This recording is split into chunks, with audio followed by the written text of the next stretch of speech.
Chapter 1. The crypts beneath Winterfell had always made men lower their voices.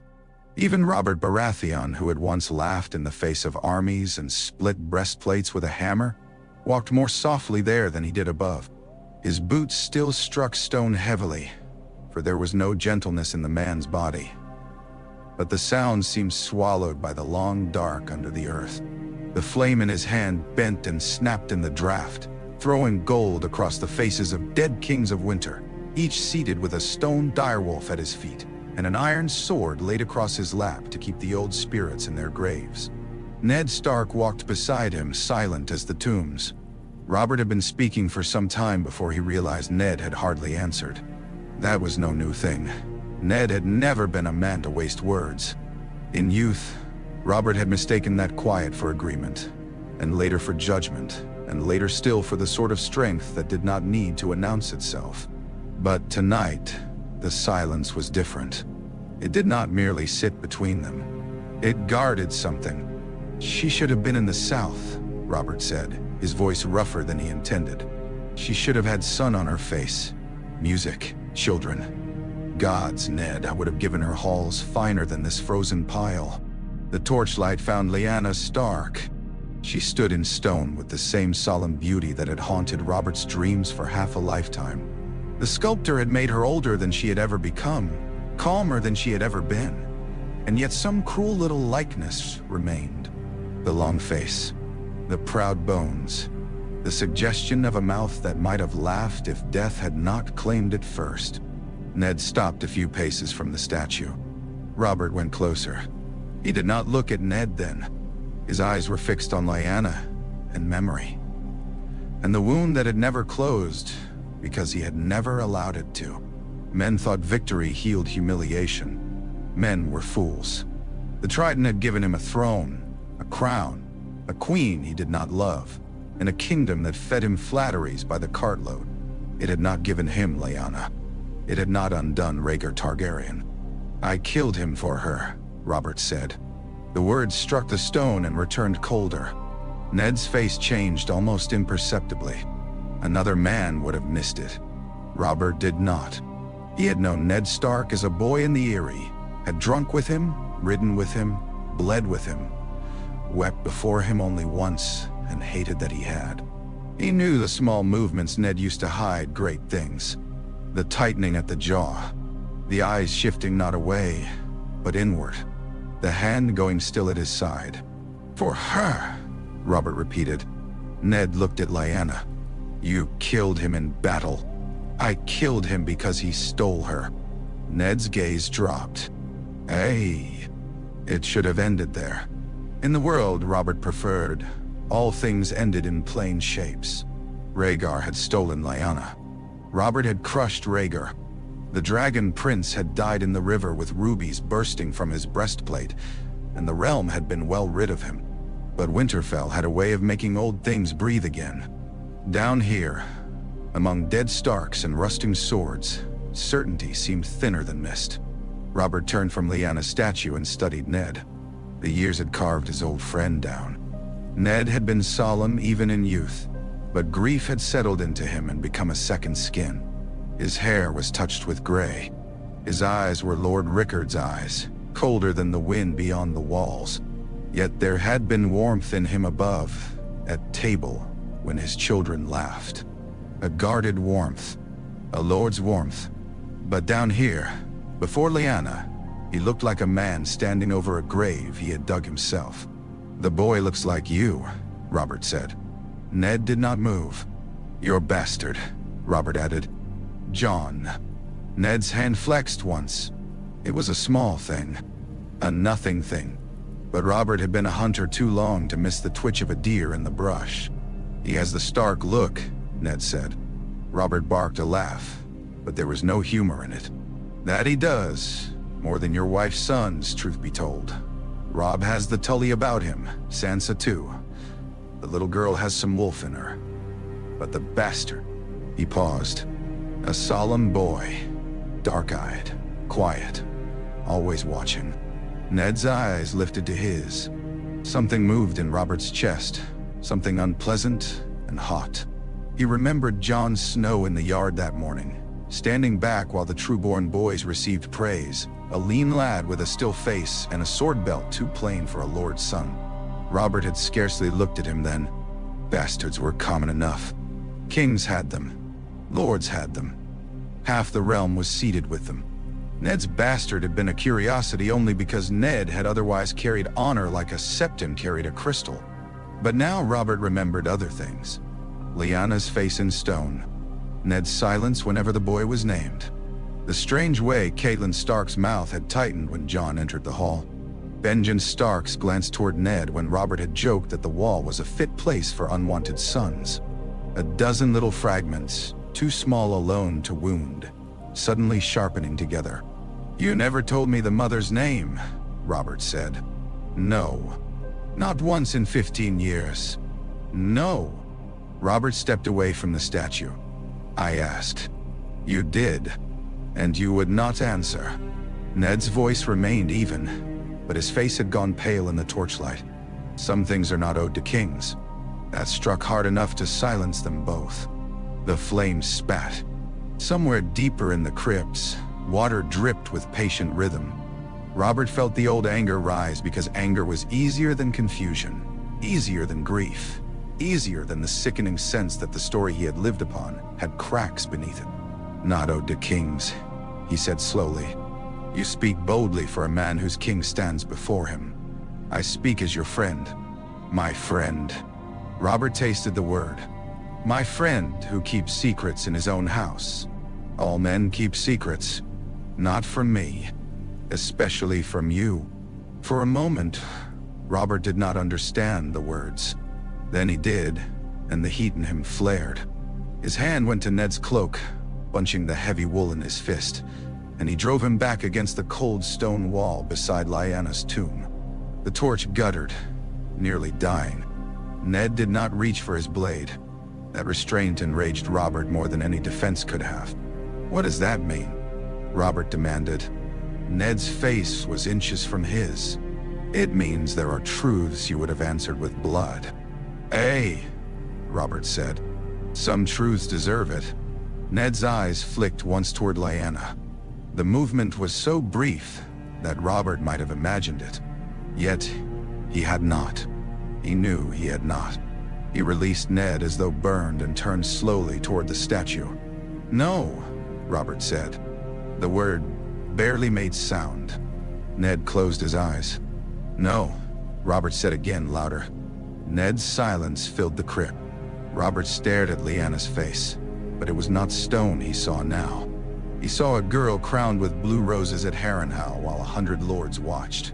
He saw Rhaegar Targaryen, silver-haired and solemn, riding past his own wife to place the crown in Lyanna's lap. He saw war banners and storm winds. He saw a prince in black armor crossing a river. He saw rubies scattering red as blood. He saw dead children wrapped in Lannister cloaks. He saw Ned riding south and returning with bones and a baby no one questioned because the realm had been too exhausted to ask. The torch shook in his hand. "The boy," Robert whispered. Ned said nothing. Robert turned. "The boy." Ned's mouth worked once before he found his voice. "Robert, say it. Do not ask me here. Say it." The shout rolled down the crypts, striking dead kings and vanishing into black. Ned stood beneath Lyanna's statue like a man awaiting sentence. His hand rested open at his side. His eyes were full of something Robert hated because it looked too much like pity. "He's Lyanna's son," Ned said. Robert's grip tightened around the torch until the wood bit into his palm. The first blow never came. Perhaps some last thread of the boy he had been in the Eyrie held him back. Perhaps Lyanna's stone eyes shamed him. Perhaps the shock was too great for the body to obey. He only stared, breathing hard, the crypt swaying around him. "Rhaegar," Robert said. Ned's silence was the answer. The torch fell from Robert's hand and clattered across the stone floor. Sparks scattered at Lyanna's feet. "Rhaegar," he repeated, and this time the name came out as a curse, a wound, a prayer to gods who had never answered him kindly. Rhaegar's son. Ned bent and snatched up the torch before the flame could die. When he straightened, Robert struck him. The sound cracked like a branch in winter. Ned stumbled but did not fall. Blood darkened the corner of his mouth. He turned his face back slowly, accepting the blow as if it had been owed. That acceptance nearly drove Robert mad. "All these years," Robert said. "All these years I called you brother. You were my brother. You hid his whelp under my nose. I hid Lyanna's child." "His child?" "And hers." Robert seized him again, but this time there was less strength in it, or less certainty. "You should have told me. You would have killed him." "I was king." "You were grieving. I was betrayed." "So was she." The words were quiet. They froze the air more surely than shouting could have done. Robert released him. For one impossible moment, the crypt seemed to lean in around them. The dead kings listened. Lyanna listened. The old swords rusted in their stone hands. Robert stared at Ned as though his friend had spoken in a foreign tongue. "What did you say?" Ned's face had gone grave in the way it did when honor and pain were about to become the same thing. "I said she was not a prize to be stolen from one man and handed to another." Robert's mouth opened. Nothing came. Then fury saved him from thought. "You dare. I promised her." "You dare speak of promises to me?" "I promised her before she died." Robert's laugh was ugly. It came from somewhere deep and broken. "And what was I, Ned? What was I while she lay dying with his son in her arms? A fool swinging a hammer? A dog chasing a dead man's scent?" Ned did not answer. Robert stepped back, shaking his head. "You let me mourn a lie. I let you live." That stopped him. Ned wiped the blood from his mouth with the back of his hand. "If I had told you then, you would have killed him. Or Jon Arryn would have counseled you to. Or Tywin would have offered to do it before you asked. The boy would have died for his father's name before he had one of his own. And if I had fought you over him, the war would not have ended at the Trident. It would have come north. More men would have died. More children." "Do not speak to me of children." "I must, because no one else did." Robert's face darkened. "I did not kill Elia's children. You did not punish those who did." A long silence followed. That old argument had never truly ended. It had merely been buried. Robert had called the dead children dragon spawn. Ned had looked at him as if he had found a stranger wearing his friend's face. They had never again spoken fully of it. Jon Arryn had smoothed the path. The realm had needed peace. Robert had needed a crown. Ned had ridden north with a secret in his arms. Now the grave had opened. "The boy is alive because I lied," Ned said. "Hate me for it if you must. Kill me if you must. But he was innocent then, and he is innocent now." "Dead?" Robert's breath came heavily. "Where is he?" "In Winterfell." "I know he is in Winterfell," Robert snapped. "Where?" "In his chamber, likely." "Does he know?" "No." That answer pierced where others had not. Robert looked sharply at him. "He does not know?" "No." "You never told him?" "No." Robert stared. Then, slowly, something like contempt curled through the grief. "Honorable Ned Stark, you lied to your king, your wife, your children, and the boy himself." Ned accepted it. That was the worst of it. He accepted every word. "Hey," he said. Robert looked again at Lyanna. Her stone face gave nothing back. He had spent years turning her into a song because songs were easier to love than women. In songs, maidens waited. In songs, villains stole and heroes avenged. In songs, the dead remained faithful to the shape the living gave them. But the Crypts were not a song. "Bring him," Robert said. Ned went still. "No." The word came too fast, too firm. Robert's eyes hardened. "I am your king, and I am warden of the North. You are beneath my roof. You will not drag a boy from his bed in the dark." "Nay, Gadka. He is Rhaegar's son. He is 15. He's a threat. He is a child. He's a dragon. He is Lyanna's blood. Robert took one step closer. "So was Rhaegar by marriage, if you sing the song crooked enough. Do not try to soften this with her name. I will not let you harm him." "Will not?" "No." For the first time since the truth had been spoken, Robert saw not guilt in Ned's face but iron. It was the face of the man who had ridden through war, through grief, through the Tower of Joy, and come back carrying a secret no king could command from him. It was the face of the North itself, stubborn and cold, and willing to break rather than bend. Robert had loved that face once. Now he wanted to smash it. Above them, beyond layers of stone and earth, Winterfell slept uneasily under snow clouds. In the great hall, men drank to old victories. In chambers hung with wolfskin, Catelyn Stark would perhaps be brushing her hair, unaware that her marriage had just been split open. In another room, a boy named Jon Snow might be staring at the ceiling, dreaming of black cloaks and honor, not knowing that kings and ghosts had begun to circle his life. Robert turned toward the stairs. Ned moved to block him. It was not much of a movement, but it was enough.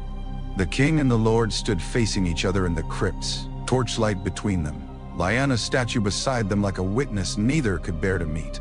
"Stand aside," Robert said. "No." "You would draw steel on me?" "No." "Then stand aside." "No." Robert's hand went to the dagger at his belt. Ned's did not. That, too, was infuriating. "If you mean to kill me," Ned said quietly, "do it here." Before her, Robert looked past him to Lyanna. The torch flame painted her stone cheeks in gold. For one broken heartbeat, he imagined she was watching him, not with love, not with gratitude, but with horror. His hand fell from the dagger.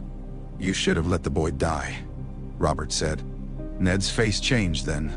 Not much, only enough to show that the words had found flesh. Robert hated himself for saying it, and because he hated himself, he hated Ned more. He turned and climbed from the crypts without another word, leaving Ned below with the dead. The night air struck Robert like water from a frozen stream. He stood in the courtyard at the foot of the crypt stair, breathing hard, the taste of old dust and rage thick on his tongue. Snow had begun to fall, not heavily, but in fine pale grains that drifted through torchlight and vanished on the dark wool of his cloak. Somewhere in the yard a horse stamped. Somewhere a man laughed, then stopped as he saw the king. The guards nearest the stair straightened at once. Sir Boros Blount was too slow to hide his confusion. Sir Meryn Trant's eyes moved from Robert to Ned, who had followed him up with blood still darkening his lip. Jory Castle stood near the entrance to the keep with 2 Stark men, and went rigid the moment he saw his lord's face. No sword came free, but every hand remembered where steel lived. Robert saw it all. He was drunk, but not blind. Winterfell was Ned's castle. Every stone had a wolf carved into its memory. His own men were strangers here, gold cloaks and southern knights wrapped in borrowed furs, far from the warmth of King's Landing. If he shouted the wrong command, men would die before the moon moved another handspan. Good, some part of him thought. Let them die. Let the whole cursed castle answer for the lie it kept. Then another part, smaller but not yet dead, saw Lyanna's stone face again and felt the dagger hilt beneath his palm. He spat into the snow. "Your Grace?" Ser Boros said. Robert ignored him. Ned descended the last few steps behind him. He had wiped his mouth, but a smear of blood remained at his beard. The sight of it stirred a murmur among the Stark men. Jory took half a step forward. Ned lifted one hand. The movement stopped them all. That simple obedience enraged Robert anew. Ned did not need to shout. He did not need to threaten. Men followed him because they trusted what he was. And what was he? A liar. A traitor wrapped in honor. A man who had hidden Rhaegar's son while Robert feasted at his table and called him brother. "Wake the Lord Commander," Robert said. Sir Meryn frowned. "Your Grace? Barristan. Wake him. He retired some time ago." "Did I ask when he retired?" Meryn bowed stiffly. "No, Your Grace. and send for my brother. Lord Renly? Robert's eyes snapped to him. Do you see Stannis here? Meryn flinched and turned away. Ned's voice came low beside him. Robert, the king rounded on him. Do not. This need not be done in the yard. No, you prefer crypts, dark places, secrets. Several men heard that. Robert saw their eyes move. Good. Good. Let them wonder. Let the walls begin whispering. Winterfell had whispered long enough for Ned. Ned stepped closer, lowering his voice further. Think. I have thought of nothing else since you opened your mouth. You have not thought. You have felt. Robert smiled without warmth. I am very good at that. No. You are king. Be king. The words should have steadied him. Instead, they struck like mockery. King, Robert said. That word sounded sweeter before I knew how little it meant in my own friend's house. Ned's expression tightened. You know why I did it? I know what you say. There is a difference. What would you have done? Robert's answer came at once. My duty. You would have killed a newborn. I would have ended a threat. You hear yourself? Hey, better than I have in years. Robert leaned close enough that only Ned could hear the next words. Do you know what a Targaryen boy becomes when fools let him live? A banner, a whisper, a dagger in the dark. Men do not need dragons to burn kingdoms, Ned. They need names. Then let him take another name. He has mine enemies. He has taken mine. That stopped Robert for half a breath. Ned held his gaze. He is known as my son. Let that be enough. It was enough when I did not know. It can still be. No. The answer was iron. Ned looked toward the keep. Behind its dark windows, the household slept or pretended to. Robert followed his gaze and knew where Ned's thoughts had gone. To Jon. To the boy with the long face and watchful eyes. To Lyanna's child. The words formed in Robert's mind before he welcomed them. Lyanna's child. The phrase had weight. It stood between him and the easier word, dragon spawn, and he hated it for doing so. The door to the keep opened. Warm light spilled out. Renly Baratheon came through, fastening a cloak around his shoulders, his dark hair loose, his handsome face sharpened by curiosity. He looked first at Robert, then Ned, then the armed men standing too still in the falling snow. Brother, Renly said carefully, is something wrong? Robert almost laughed. Something wrong. The gods had a sense of humor after all. Where is Barristan? Coming, I'm told. Renly's eyes flicked again to Ned's mouth. What has happened? Robert looked at him. His youngest brother, dressed in green so dark it was nearly black, smelling faintly of wine and comfort. Renly had been a child during the war. He had known siege and fear, yes, but not the river. Not the rubies. Not the moment when Robert had swung his hammer and felt a prince's chest cave beneath steel. Renly had inherited victory as younger brothers inherited castles they had not built. Tell him, Robert said to Ned. Ned did not. Renly's curiosity became unease. Tell me what? Tell him what lives in your house. Ned's eyes hardened. Not here. Robert turned to the men. Clear the yard. No one moved at first. The command had come too calmly. Clear it, he roared. Then they moved. Stark men backed away only after Ned nodded. Royal guards withdrew toward the gatehouse and keep doors. Servants vanished. In moments the courtyard was not empty, but it had the illusion of privacy. Only Robert, Ned, Renly, Jory at a distance, and the white shadows of falling snow. Renly folded his arms against the cold. I dislike riddles at night. Jon Snow, Robert said. Renly blinked. Lord Stark's bastard. Robert watched Ned as he answered. No. The word landed strangely. Renly's expression shifted from impatience to calculation. He looked again at Ned, and this time he saw the blood, the pallor, the stillness. "No?" Renly asked. Robert's jaw worked. Rhaegar's son. For the first time in many years, Renly had nothing clever to say. The snow seemed louder for the silence that followed. Then Renly looked toward the keep with an instinct Robert recognized at once. Not horror. Not grief. Politics. The boy was not a boy in Renly's eyes now. He was a line of succession, a claimant, a secret, a blade without a hilt. "Does anyone else know?" Renly asked. Ned said, "No." Robert barked bitterly. "He says that as though we might believe him." Renly ignored that. "The Queen?" "No," Ned said. "Lord Tyrion?"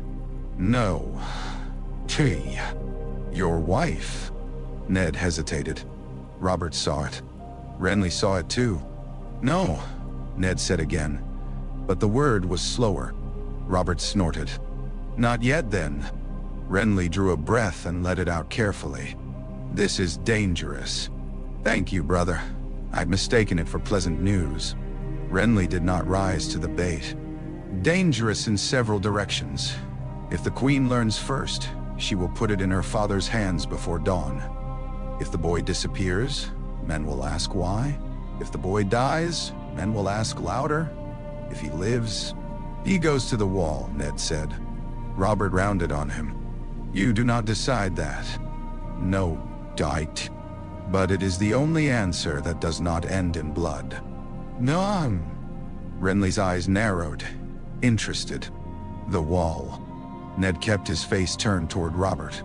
"He wished to take the black. Let him.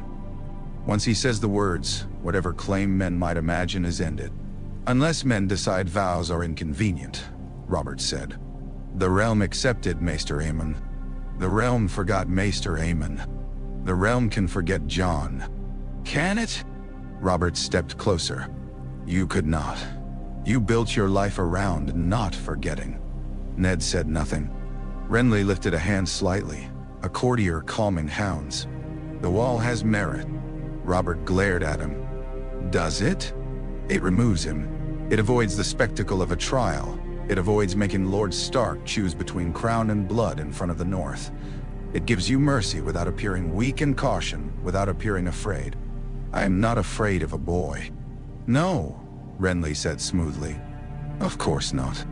Robert heard the lie beneath the courtesy and hated him for it. The keep door opened again. Sir Barristan Selmy came into the snow wearing a cloak over a hastily fastened doublet, white hair unbound, sword at his hip. Even pulled from sleep, he carried dignity like armor. "Your Grace," Barristan said, bowing. "I was told you required me." Robert looked at the old knight, and suddenly remembered another white cloak. Another city, another king. Barristan had served Eris. He had watched Targaryens fall, and bent the knee when the realm changed shape. What did he think? This relic of vows? Would he see a boy at Winterfell and remember the dragon banners he once rode beneath? "Sir Barristan," Robert said, "if a son of Rhaegar Targaryen lived, what would you counsel your king to do?" Barristan's face did not change, but the snow seemed to pause between them. Renly muttered, subtle as ever. Ned's gaze remained fixed on Robert. Barristan looked once at Ned, then back at the king.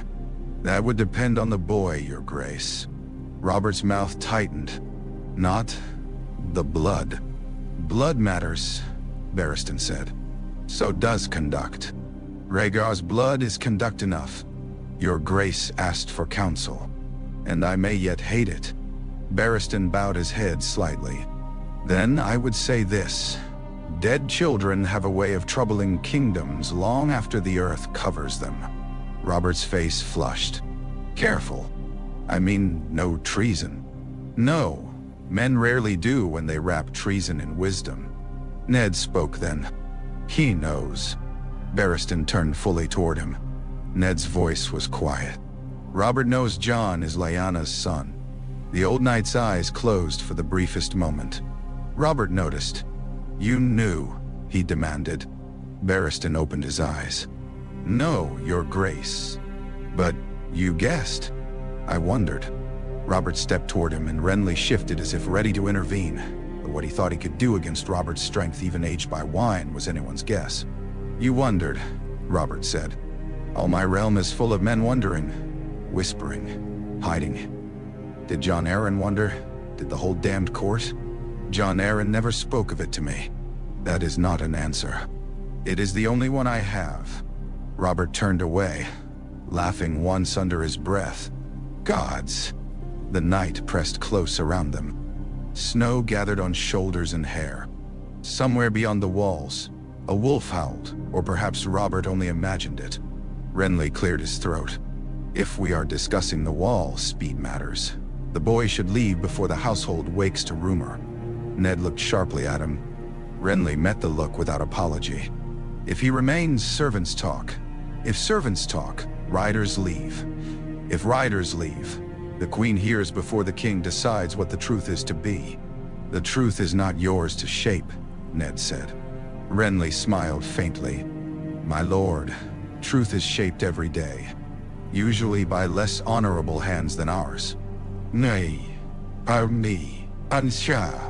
Robert rubbed both hands over his face.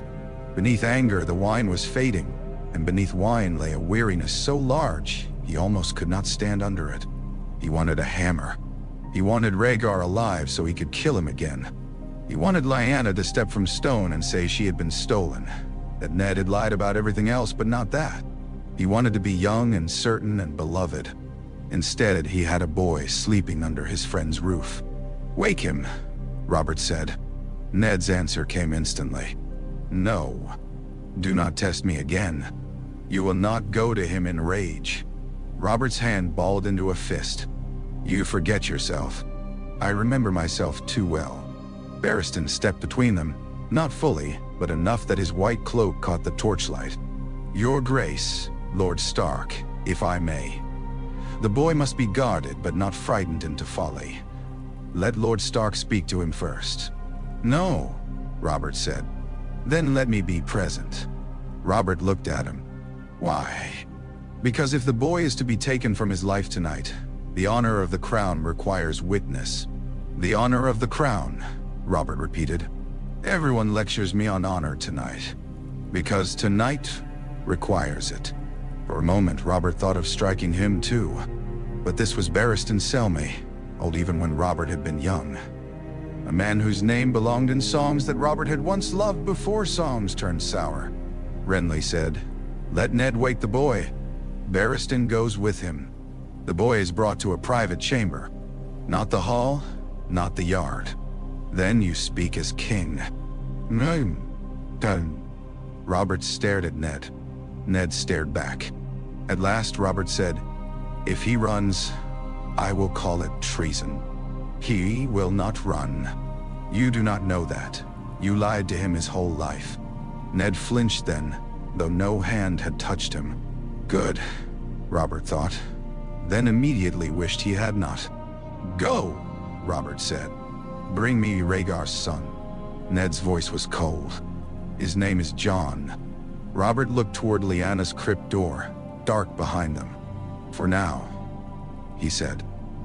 Jon Snow woke before Ned touched his shoulder. Ghost had risen first. The direwolf made no sound, but the room changed when he moved, as if the darkness itself had drawn breath. His red eyes were fixed on the door. His white fur caught the faint glow from the hearth, pale as moonlit snow. Jon opened his eyes and saw Lord Eddard Stark standing over him. For a heartbeat, he was only confused. The fire had burned low. The chamber was cold. He had gone to bed with thoughts of the wall turning over in his mind, black cloaks and icy roads and Uncle Benjamin's half-smile when he spoke of duty. His dreams had been uneasy, full of crypts and ravens. Now his father stood in the room with a candle in his hand and blood at the corner of his mouth. Jon sat up at once. "Father?" Ned's face shifted. It was such a small change that anyone else might have missed it.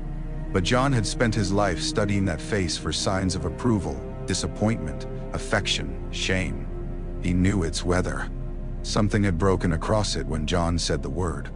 Behind Ned stood an old knight in a white cloak. Jon knew him by sight, as everyone did. Sir Barristan Selmy, Lord Commander of the King's Guard, a name from song standing awkwardly in a bastard's chamber in the black heart of night. Jon's first thought was that Bran had died. He threw aside the furs. "What is it? Is Bran?" "Bran lives," Ned said. The relief was so swift it made Jon dizzy. "Robb? Well, your sisters are well. All are well." That answer only deepened the fear. Ghost came to Jon's side and pressed against his leg. Jon's hand found the wolf's head without thought. "Then why are you here?" Ned looked at Barristan. The old knight lowered his eyes, granting as much privacy as a man could grant while remaining present. Ned sat on the edge of the bed. He seemed older than he had at supper. Much older. Jon saw the blood again and his stomach tightened. "Who struck you?" he asked. Ned gave the ghost of a smile. "A king." Jon stared. "Robert?" Ned nodded. The world tilted. Men joked of Robert Baratheon's temper, but kings did not strike Lord Stark in the night unless something terrible had happened. Jon pulled himself straighter, suddenly conscious that he was barefoot and in a sleeping tunic before the Lord Commander of the King's Guard. "Have I done something?" "No." "Then..." Ned took his shoulder, not hard, but with a weight that silenced him. "You must dress. Quickly. You are to come with me." "Where?" "To the king." Jon's mouth went dry. Ghost gave a low sound, not quite a growl. Barristan's eyes moved to the wolf, measuring him. Ned's hand tightened. "Ghost stays here," Ned said. "No." "Jon, no." The answer surprised him with its firmness. "If the king wants me in the middle of the night, Ghost comes." Ned looked as though the argument pained him more than it should. "He cannot." Jon glanced at Barristan. "Am I a prisoner?" No one answered quickly enough. The cold in the room deepened. Jon stood slowly. "Father." Again that flinch. "Dress," Ned said. "Please." The please frightened him more than a command. Jon dressed with stiff fingers. He pulled on dark breeches, boots, a wool tunic, then the leather jerkin he had worn in the yard. His sword belt hung from a peg. He looked at it. "No steel," Barristan said gently. Jon turned to him. There was no contempt in the old knight's face. That made it worse. "I am a prisoner," Jon said. "You are summoned before the king," Barristan answered. "Prisoners are summoned too," Ned said. "Leave the sword." Jon obeyed because Ned asked, not because Barristan did. The walk through Winterfell felt unreal. The corridors were familiar, every turn known from childhood. Yet the hour transformed them into a stranger's castle. Torches hissed in iron brackets. Servants vanished as they passed. A pair of guards at the stair looked away too quickly.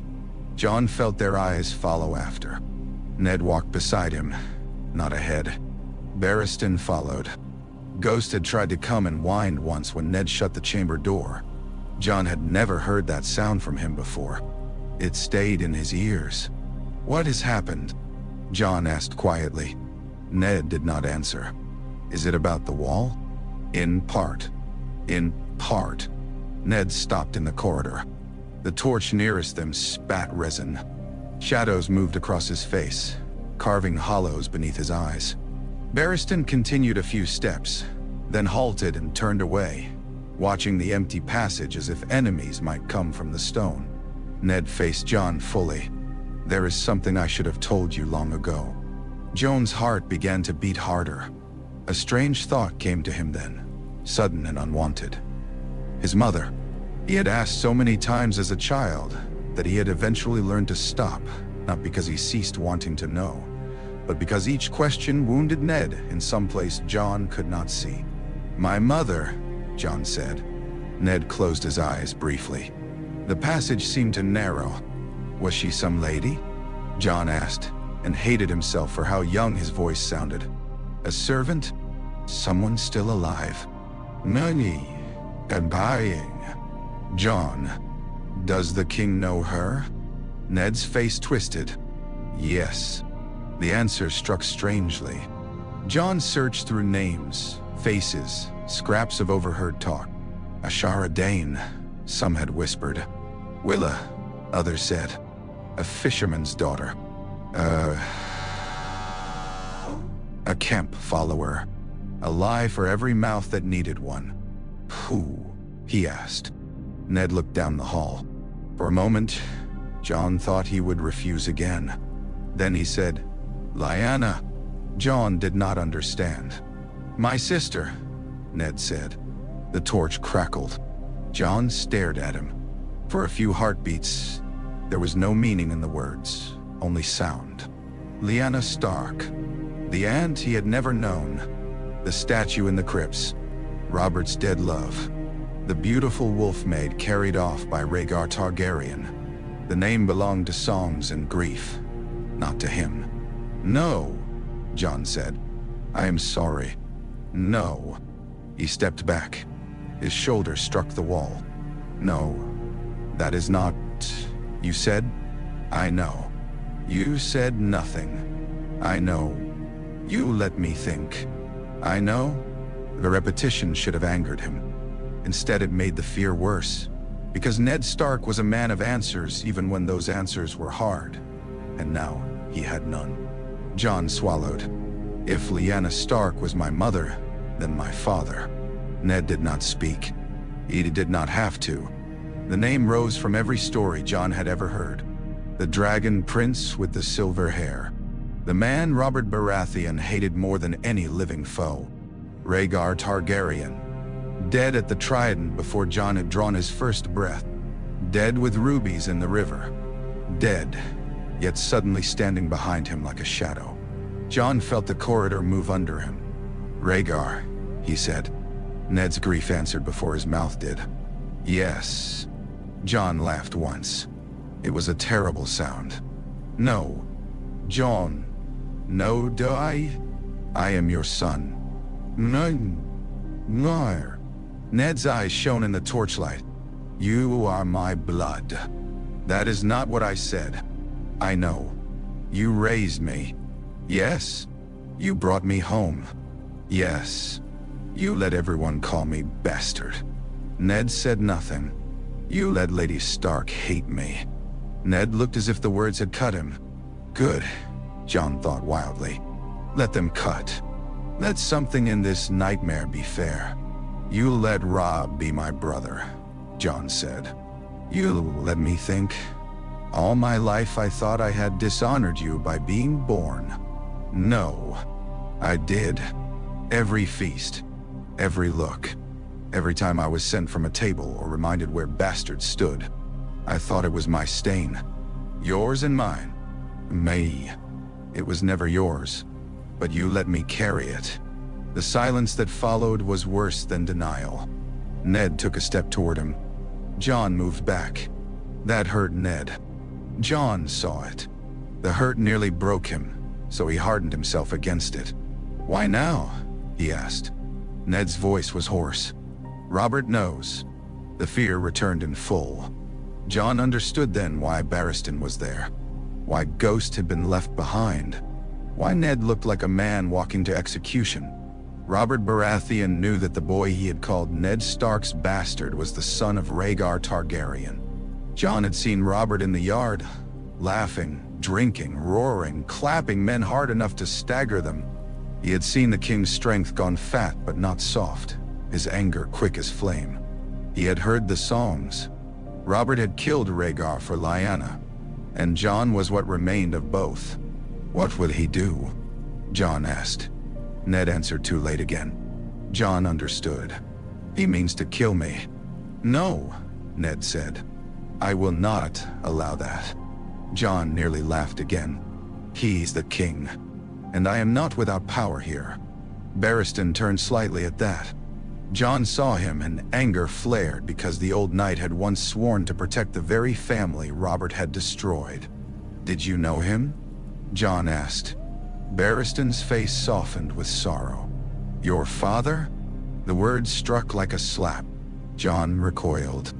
Do not call him that. Barristan bowed his head. I knew Prince Rhaegar. Jon waited. hating that he wanted to hear more. "He was not the man King Robert believes him to have been," Barristan said. "Enough," Ned warned, but the words had already entered Jon. "Not the man Robert believes." What did that mean? Had every story been wrong? Had Lyanna been stolen? Had she gone willingly? Had Jon been born of love, rape, madness, prophecy, folly? The questions crowded too fast to bear. Ned touched his arm. Jon did not pull away this time, though he wanted to. "We must go," Ned said. "Listen to me now. Whatever Robert says, say little. Do not answer anger with anger. Do you understand?" "No." "Try." "What does he want?" Ned hesitated. "The wall," Barristan said. Ned looked at him sharply, but the old knight did not apologize. "The wall," Jon repeated. "It may save your life," Ned said. Jon looked between them. "So that is it. I take the black because the king fears my name. The wall was your own wish. That was before I knew my name was not mine." Ned's face went still. Jon regretted the cruelty at once and could not take it back. A door opened somewhere below. Voices drifted up, low and tense. The castle was waking.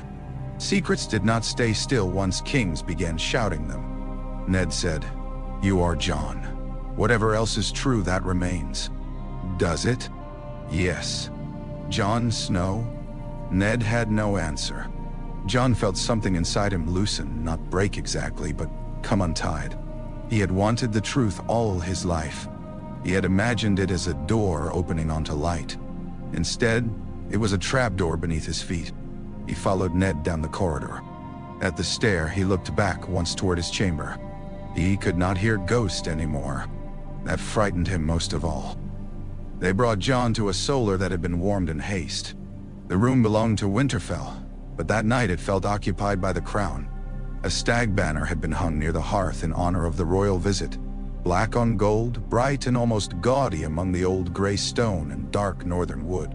The fire burned too hot. Candles stood on the table, their flames wavering each time the door opened. Wine had been brought and left untouched. Robert Baratheon stood with his back to the hearth. He seemed larger than he had at feast, though perhaps that was only because anger filled the spaces age had carved from him. His black hair fell loose around his heavy face. His beard was wild. His eyes were red from drink or grief or both. And when they fixed on Jon, Jon felt the force of every song he had ever heard about the trident. Renly stood near the table. He had the polished stillness of a man pretending not to be afraid. Barristan remained by the door. Ned entered at Jon's side and stopped there, close enough that their shoulders nearly touched. Jon was grateful for it and angry at himself for being grateful. Robert stared. No one spoke. The king's gaze moved over Jon's face as if searching for treason in the bones. Jon knew what he saw. The long, stark face, the dark hair, the gray eyes. Nothing of silver hair or purple eyes. Nothing dragon-like. Nothing royal. He had spent his whole life being told he looked more Stark than Ned's true-born sons. Now that likeness was no shield. It was another lie. "So," Robert said at last. Jon said nothing. Robert took a step forward. Ned did also. The king noticed and smiled. "Will you hide behind him now?" Jon felt heat rise in his face. "No, Your Grace." "Your Grace," Robert repeated. "He teaches courtesy even to dragon spawn." Ned's voice cut in. "Robert, die." The king rounded on him. "Do not say my name as if we are boys in the Eyrie." Ned fell silent. Robert turned back to Jon. "Do you know who I am?" "Yes." "Say it." "You are Robert Baratheon, king of the Andals and the Rhoynar and the First Men, Lord of the Seven Kingdoms." "And?" Jon held his gaze. "The man who killed Rhaegar Targaryen." The room changed. Renly looked sharply at him. Barristan lowered his eyes. Ned's breath caught. Robert's face darkened. I killed him." Jon should have looked away. He knew that. Ned had told him to say little, to answer anger with caution. But the truth had stripped him raw, and some reckless part of him wanted the blow to fall if it was coming. "Did you know?" Robert demanded. "No. You expect me to believe that?" "I do not know what you believe," Ned said. "Jon." Robert laughed. "There he is. Not all wolf, then." Jon's jaw tightened. The king came closer. He smelled of wine, leather, sweat, and smoke. "You lived in my friend's house, ate at his table, played with his children, all while carrying that man's blood. I did not choose my blood. No one does. Some are hanged for it all the same." Ned stepped fully between them. "Enough." Robert's fists clenched. "Move." "No." The word came quieter than before, but in the chamber it sounded like a drawn blade. Renly moved from the table. "Brother, this serves nothing." "What would serve?" Robert snapped. "A cup? A song? Shall we invite the boy to tell us whether he prefers a crown of rubies or roses?" Jon flinched to spite himself. Robert saw it, and something like satisfaction flickered in his eyes. Then, to Jon's surprise, it faded. The king looked suddenly tired. "How old are you?" Robert asked. 15. 15. Robert looked at Ned. 15 years. Ned said nothing. Robert's gaze returned. "Do you know what your father did?" The word struck again. "Your father." Jon hated it in Robert's mouth more than in Barristan's. "No," Jon said. "He stole Lyanna Stark." Ned closed his eyes. Robert's voice grew rougher. "She was promised to me. Mine by oath, by honor, by the will of our houses. And your silver-haired father crowned her before half the realm, shamed his wife, shamed me, shamed every lord present, then carried her off and hid her while men died by the thousands." Ta-da. Jon looked at Ned. "Is that true?" Ned's face was ash gray. Robert laughed bitterly. "Look at him, still hoping for softer lies." Ned said, "Rhaegar took her.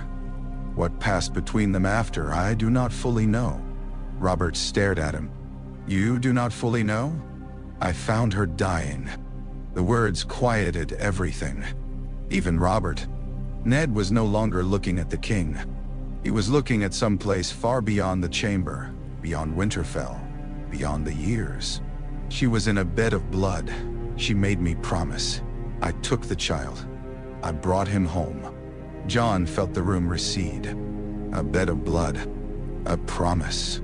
A child. Him. Robert's voice was low.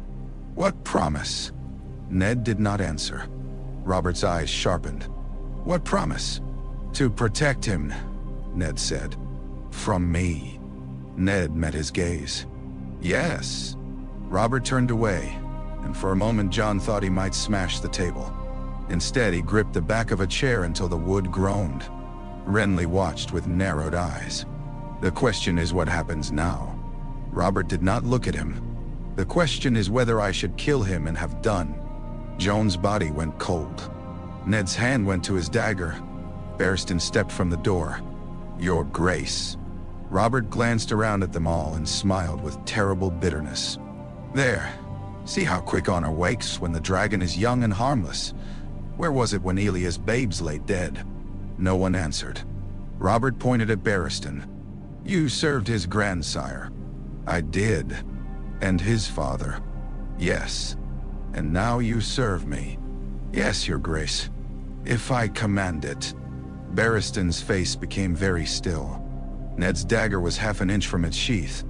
Renly stopped pretending calm. Jon stood among them and understood, with strange clarity, that kingship was not songs, not crowns, not banners on walls. It was a word that could make honorable men decide whether a boy breathed. "If you command me to murder an unarmed youth in Lord Stark's house," Barristan said slowly, "I will beg you to reconsider." "Beg?" Robert repeated. "Yes. And if I do not?" Barristan's eyes were sad. "Then I will have lived too long." Robert stared at him. The fire popped. A log collapsed into sparks. Then Robert laughed. It was not the laugh from Feast, not the booming sound that shook cups and made men grin even when they feared him. This was hollow and savage. God save me from honorable men. He dropped into the chair he had nearly broken. For a while, no one moved. Then Robert reached for the untouched wine, drank deeply, and wiped his mouth with the back of his hand. The wall. The word struck Jon differently than the threat of death. Death was a door slammed shut.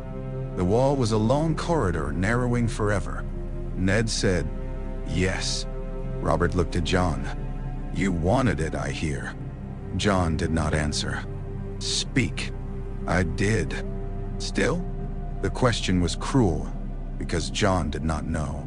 That morning he had imagined black as an escape. From bastardry, from Lady Stark's cold eyes, from the awkward kindness of Robb's place above him, from feasts where he sat apart. The wall had seemed hard but clean, a place where a man could earn what birth denied him. But now birth had become a monster with wings, and the wall no longer looked like choice. It looked like a grave deep enough to bury a name.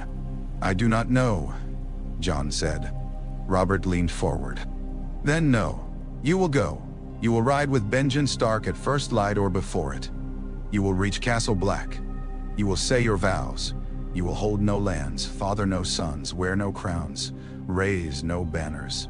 You will freeze at the end of the world and thank my mercy with every breath." Ned's mouth tightened, but he did not object. Jon looked at him. "You agreed to this. To save your life." "My life." Jon's voice shook. "Or your honor?" Ned took the blow without defense. Robert watched with satisfaction too weary to enjoy. "Ask him harder questions, boy. Ask him how many lies it takes to make an honorable man." Jon turned to the king. "Would you have killed me as a babe?" The room went still. Robert's face changed. For an instant, the fury stripped away and left something older, uglier, more human. Shame, perhaps, or memory. "You were not put before me as a babe," he said. "That is not an answer." Ned whispered, "Jon." But Jon could not stop. "Would you have?" Robert stood so suddenly the chair toppled behind him. "Hey!" The words slammed into Jon. Robert's chest heaved. "Hey, I would have. There. Take truth, since you are all starved for it. I would have killed you if Ned had brought you to me wrapped in those bloody sheets. I would have called it duty. Jon Arryn would have spoken of peace. Tywin Lannister would have smiled that corpse smile of his. The realm would have slept easier, and I would have drunk until I could not see Lyanna's face. Nah." His voice broke on the name. No one moved. Robert looked at Jon, and for the first time there was no king there, only a ruined man who had won everything except the one thing his heart had fixed upon. "But Ned did not bring you," Robert said. "And now you are 15. Jon did not know why that sounded less like mercy than accusation. Robert turned away. "Take him," Ned said. "He should have time to gather. He has had 15 years. He should say farewell." Robert's eyes flashed. "To whom? Your lady wife? Shall we wake her and tell her the bastard she hated was her dead sister by marriage's royal nephew? Shall we summon Robb and the girls and explain that their brother is not their brother, but might someday be a banner men kill for? No. No farewells tonight." Jon felt as though the floor had opened again. "No farewells?" he said. Robert looked at him. "You may write from the wall if crows do not freeze on the way." Ned's voice hardened. "He will say goodbye to me. Then say it on the road. He will say goodbye to me here." Their eyes locked. At last, Robert made a disgusted sound and waved one hand. "Dawn. He leaves at dawn. Barristan, you will see he remains guarded." Barristan bowed. "As you command." "Renly, no one leaves Winterfell tonight without my word." Renly nodded. "Of course." Robert looked at Ned. "And you? You will come south with me as planned." Ned's face betrayed nothing. "Will I?" "Yes. You will be my hand. You will stand beside me in King's Landing and help me hold together the realm you endangered." "No. I endangered it by saving a child. You endangered it by hiding a prince. I hid a boy." Robert came close enough that Jon could see the old friendship dying in his eyes. "You hid Rhaegar from me," the king said. "Do not think I will forget it twice." Catelyn Stark knew something was wrong before Ned opened the door. She had not been sleeping. The king's visit had filled Winterfell with too much noise, too much wine, too many southern eyes. Even after the hall quieted, unease remained in the walls like smoke. She had dismissed her women and sat by the hearth in a robe of tully blue, brushing her hair because the familiar motion steadied her. Outside the narrow window, snow tapped softly against the shutters. When Ned entered, she rose at once. The brush slipped from her hand. "What happened?" He shut the door behind him and stood with his back to it. Catelyn saw the blood at his mouth and went to him. He did not move away, but there was something in his stillness that stopped her before she touched him. "Who did this?" "Robert." "Quite." Her breath caught. "The king struck you?" "Yes." "Why?" Ned looked toward the hearth. The firelight seemed to deepen the lines of his face. For years, Catelyn had known that face better than any other in the world, and not known it at all. That was the first thought that came to her, sudden and cold, before she understood why it had come. "Ned," she said. He turned back to her. "Robert knows about Jon." The name fell between them like a blade. Catelyn stiffened. "What about Jon?" Ned did not answer. The room seemed to contract. Her fingers tightened around the back of a chair. For 15 years, Jon Snow had been the one wound in her marriage that never fully scarred. Ned had brought him home from war with a lord's silence and a father's claim. She had accepted what custom demanded and hated what her heart could not forgive. She had watched the boy grow with Ned's look, Ned's solemn manner, Ned's place in the household, but not in the family. She had resented his very existence because it proved that even honor could be faithless. Now Ned's silence told her that the wound had never been what she thought. "What about Jon?" she asked again, but softer. Ned's voice was almost too quiet to hear. "He is not my son." Catelyn sat down because her knees would not hold. For a moment she thought absurdly of Ashara Dane, of all the whispers she had heard and despised, of camp followers and wet nurses and women with names Ned would never speak. Then the shape of the night appeared around her. Robert's rage, the Crypts, Lyanna's statue, Jon's face. "No." Her hand went to her mouth. Ned saw that she understood. "Lyanna," Catelyn whispered. "Yes." "And Rhaegar." Ned closed his eyes. Catelyn felt cold sweep through her body. It was not only shock. It was memory rearranging itself with cruel precision. Jon in the yard with a sword too large for him. Jon at feasts, seated below the salt, pretending not to notice when she looked through him. Jon bringing Bran some carved trifle and withdrawing before she could thank him. Jon standing beside Robb so much like a Stark that she had hated him more for it. Jon's eyes lowered whenever she entered a room. Not in guilt, but in expectation of pain. A sound escaped her. Not quite a sob. "Ned." "I know." "You let me." "I know." "You let me think he was yours." "Yes." "All these years." "Yes." "Why?" He looked at her then. And the answer was in his face before he spoke. "To keep him alive." Catelyn turned away from him. The room blurred. She wanted to be angry. Anger had shape. Anger had been her companion whenever Jon's dark head appeared among her children. She had fed it, disciplined it, hidden it when courtesy required, and failed to hide it when hurt outpaced duty. But now anger broke in her hands and became something more terrible. Shame. She had punished a child for a betrayal that had never happened. "No," another voice within her said. "Ned betrayed you still. He lied. He brought danger beneath your roof. He made you complicit without your consent. He let you raise your children beside a secret that could destroy them." That voice was true too. Catelyn looked back. "Does Jon know?" "Now he does." Her eyes widened. "You told him tonight?" "I had to." Robert demanded him. "Gods." She stood again, grief and fear warring in her. "What did Robert do?" He wanted blood. Her heart stopped. Wanted? He has agreed to the wall. Catelyn gripped the chair harder. Jon is to take the black. At dawn? The words came sharp. He is a boy. He is 15. He's a boy, she repeated. And you have just told him his life is a lie. His mother is dead.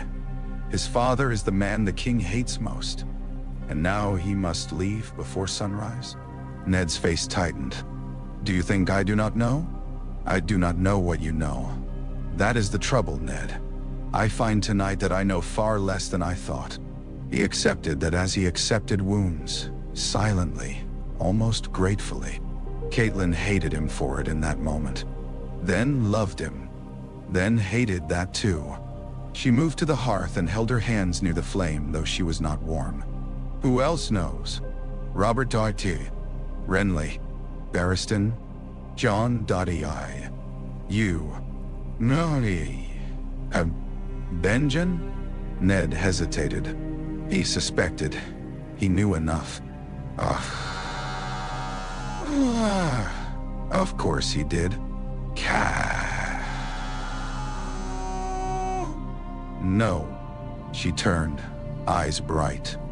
Do not cat me as if this is some small quarrel between husband and wife. You put my children in danger. I tried to protect them. You protected Jon. I protected Lyanna's son. And mine? The question landed hard. Ned's voice lowered. All of them. If Robert had known then, war might have come north. If others knew later, the same. Silence protected us all. Did it? Catelyn asked. Or did it merely postpone the danger until my children were old enough to be hostages, brides, heirs, and enemies? He had no answer. Catelyn paced once, then stopped, forcing herself to think as her father had taught her, as a lady must when grief threatened to drown sense. Family, duty, honor. The words had ordered her life. Tonight, each seemed to pull in a different direction. What will Cersei do if she learns? Ned's silence was answer enough. She will learn, Catelyn said. If Renly knows, if Barristan knows, if guards saw anything, if servants heard a single word, she will learn. I know. And then, Robert means to keep it quiet until Jon has sworn his vows. Catelyn almost laughed. Robert Baratheon means to keep quiet? Ned looked away. He will drink, she said. He will rage. He will say too much to the wrong ear. Or the queen will see his anger and pry it open. And when she does, she will not think of Jon as a boy. She will think of him as a weapon. Yes. Against whom? You? Robert? My son? No, me. Ned flinched at Robb without her needing to say the name. Catelyn understood then the full breadth of it. Jon's existence did not merely threaten Robert's throne. It threatened the order of everything around him. The North loved Ned. Some might decide Lyanna's son belonged to Winterfell more than Catelyn's children did. Others might whisper of dragons and prophecy and old grievances against the crown. Even if Jon wanted nothing, men could want through him. He must go, she said. The words surprised them both. Ned stared at her. Catelyn's throat tightened. Not because Robert commands it. Because if he stays, he will never be safe. None of us will. Ned's grief deepened. He thinks I send him away because I am ashamed. Are you? No? Then tell him again. And again if needed. I do not think he can hear me tonight. Could you blame him? No. Catelyn returned to the chair and sat slowly. Her hands trembled, so she folded them in her lap until they stopped. I hated him, she said. Ned's face changed.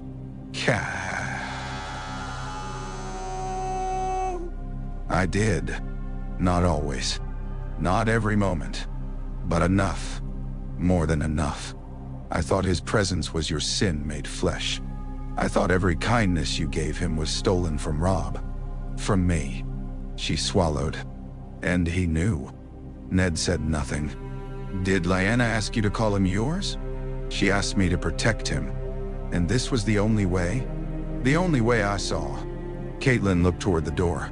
Somewhere beyond it, Jon was under guard in his own home. No, not his home now. That was the cruelty. In a single night, Winterfell had become a place he was being removed from. "May I see him?" she asked. Ned's eyes widened slightly. "I do not know what I would say," she admitted. "Perhaps nothing good. But if he leaves at dawn..." Robert forbade farewells. A cold, hard anger rose in her. "Robert is not Lord of Winterfell. He is king, and I am lady here." For the first time that night, Ned almost smiled. It vanished quickly. Catelyn stood. "I will not wake the children. Not yet. Robb would do something foolish. And the girls?" She stopped. Arya would rage. Sansa would weep and misunderstand. Bran lay broken. Rickon was too young for dragon princes and royal murder. But Jon should not leave thinking every silence in this house was hatred. Ned's face softened with pain. "Can you give him that?" Catelyn closed her eyes. Could she? She did not know. Pity was not love. Guilt was not kindness. 15 years could not be undone because truth had arrived at last, bloodied and breathless in the night. "I can give him truth," she said. "Perhaps it is late, but it is more than we gave him before." Ned bowed his head. There was a knock at the door. Both turned. Jory Castle entered only after Ned spoke. His face was tight with worry. "My lord, the king's men have set watches at the inner gate and stables. Lord Renly says no rider is to leave." Catelyn looked at Ned. The cage had already begun to close. Jory's eyes flicked to her, then back to Ned. "And my lord, the queen, is awake." Cersei Lannister had learned young that castles spoke most honestly at night. By day, men lied with banners, bows, songs, courtesies, counsels, cups raised in friendship, and hands placed over hearts. At night, doors opened too carefully. Servants carried lamps where none were expected. Guards looked away from things they had seen. Stone passages caught whispers and passed them along to those clever enough to listen. Winterfell was an ugly castle, cold and grim and full of dead men, but it spoke like any other. Cersei stood in a corridor outside the royal apartments with a crimson robe drawn around her and her hair unbound over one shoulder. She had woken when Robert's side of the bed was still empty and cold. That alone was not unusual. Her husband was a creature of appetite and restlessness. He drank, hunted, whored, shouted, slept wherever his body dropped, and expected the world to call it kingliness. But then she heard boots. Too many. Not the staggering return of a drunk. Not laughter. Orders. Metal. A name spoken once and hushed too quickly. Stark. So she had risen. Jaime found her near the turn of the corridor, where the shadows from 3 torches crossed over one another. "You should be asleep," he said. "You should know better than to begin with foolishness." His mouth curved faintly, but the smile did not stay. Jaime wore a dark tunic hastily belted, and though he looked careless as ever, his hand rested near his sword. "Something has happened." "Yes." "Robert?" "Obviously. Has he killed someone?" "Not yet, I think." Jaime leaned one shoulder against the stone, golden and beautiful and too bright for the north. "Disappointing. I'd had hoped for a simpler night." "Noi." Cersei glanced past him. 2 servants at the far end of the passage suddenly discovered business elsewhere. "Renly has ordered the gates watched," she said. Jaime's brows rose. "Renly ordered?" "In Robert's name, no doubt. Or his own, if opportunity has gone to his head." "Any idea why?" Ned Stark came from the crypts with blood on his mouth. That stripped the amusement from Jaime's face. "Robert struck him?" "So it seems." "What did Stark do? Refuse him a dead sister?" Cersei looked toward the dark stair. "The crypts." Always the crypts. Robert had gone below with Stark to worship his frozen wolf girl, and now the castle bristled like a dog scenting blood. "There is a secret," she said. Jaime gave a soft laugh.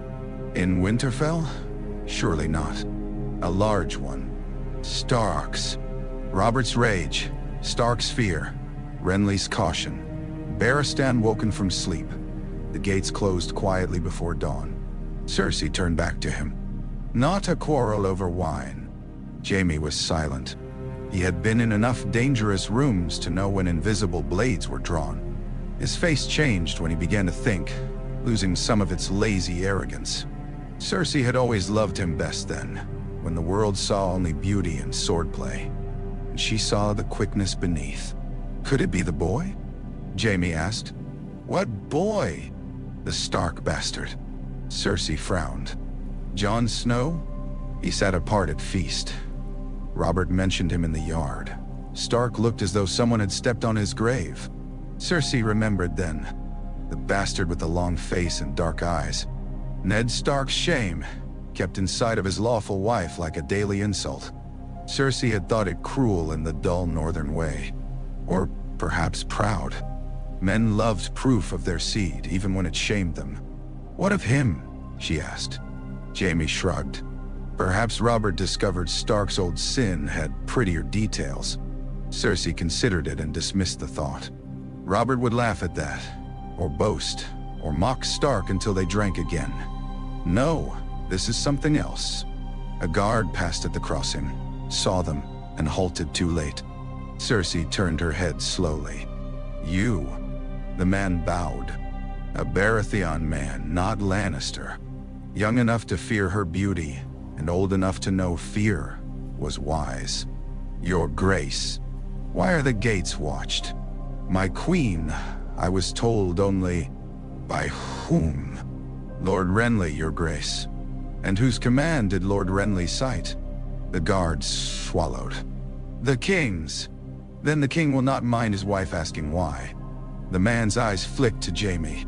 Jaime smiled. It was the kind of smile singers gave him and wiser men dreaded. The guard said, no one is to leave Winterfell until morning. That is not why. That is what. I do not know why, Your Grace. Cersei studied him. He was telling the truth, or enough of it. Who was summoned?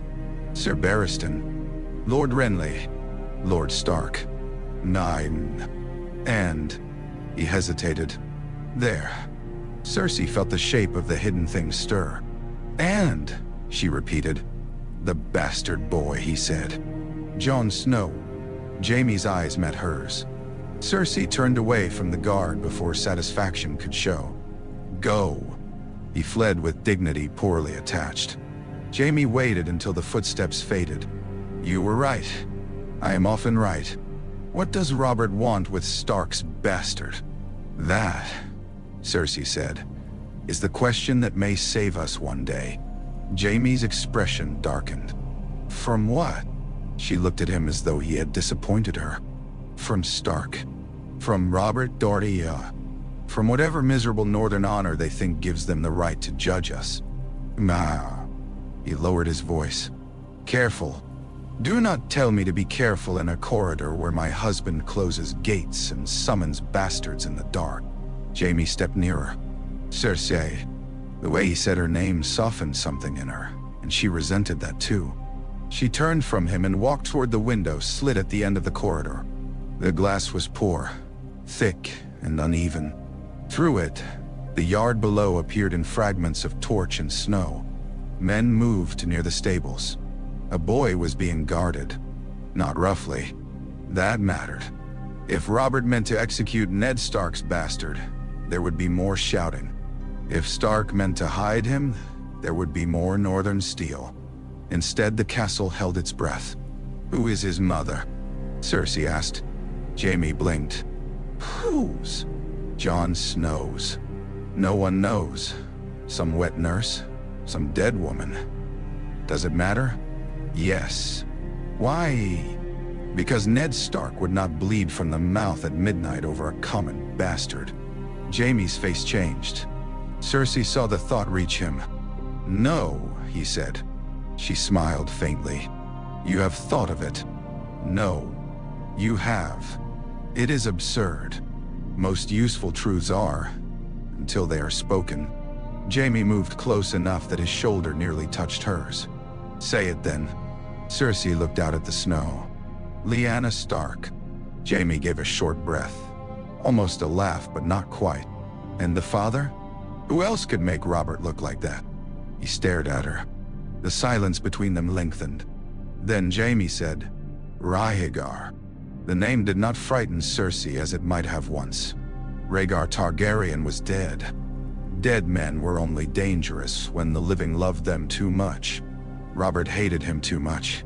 Stark, perhaps, loved the dead girl enough to protect what she had left behind.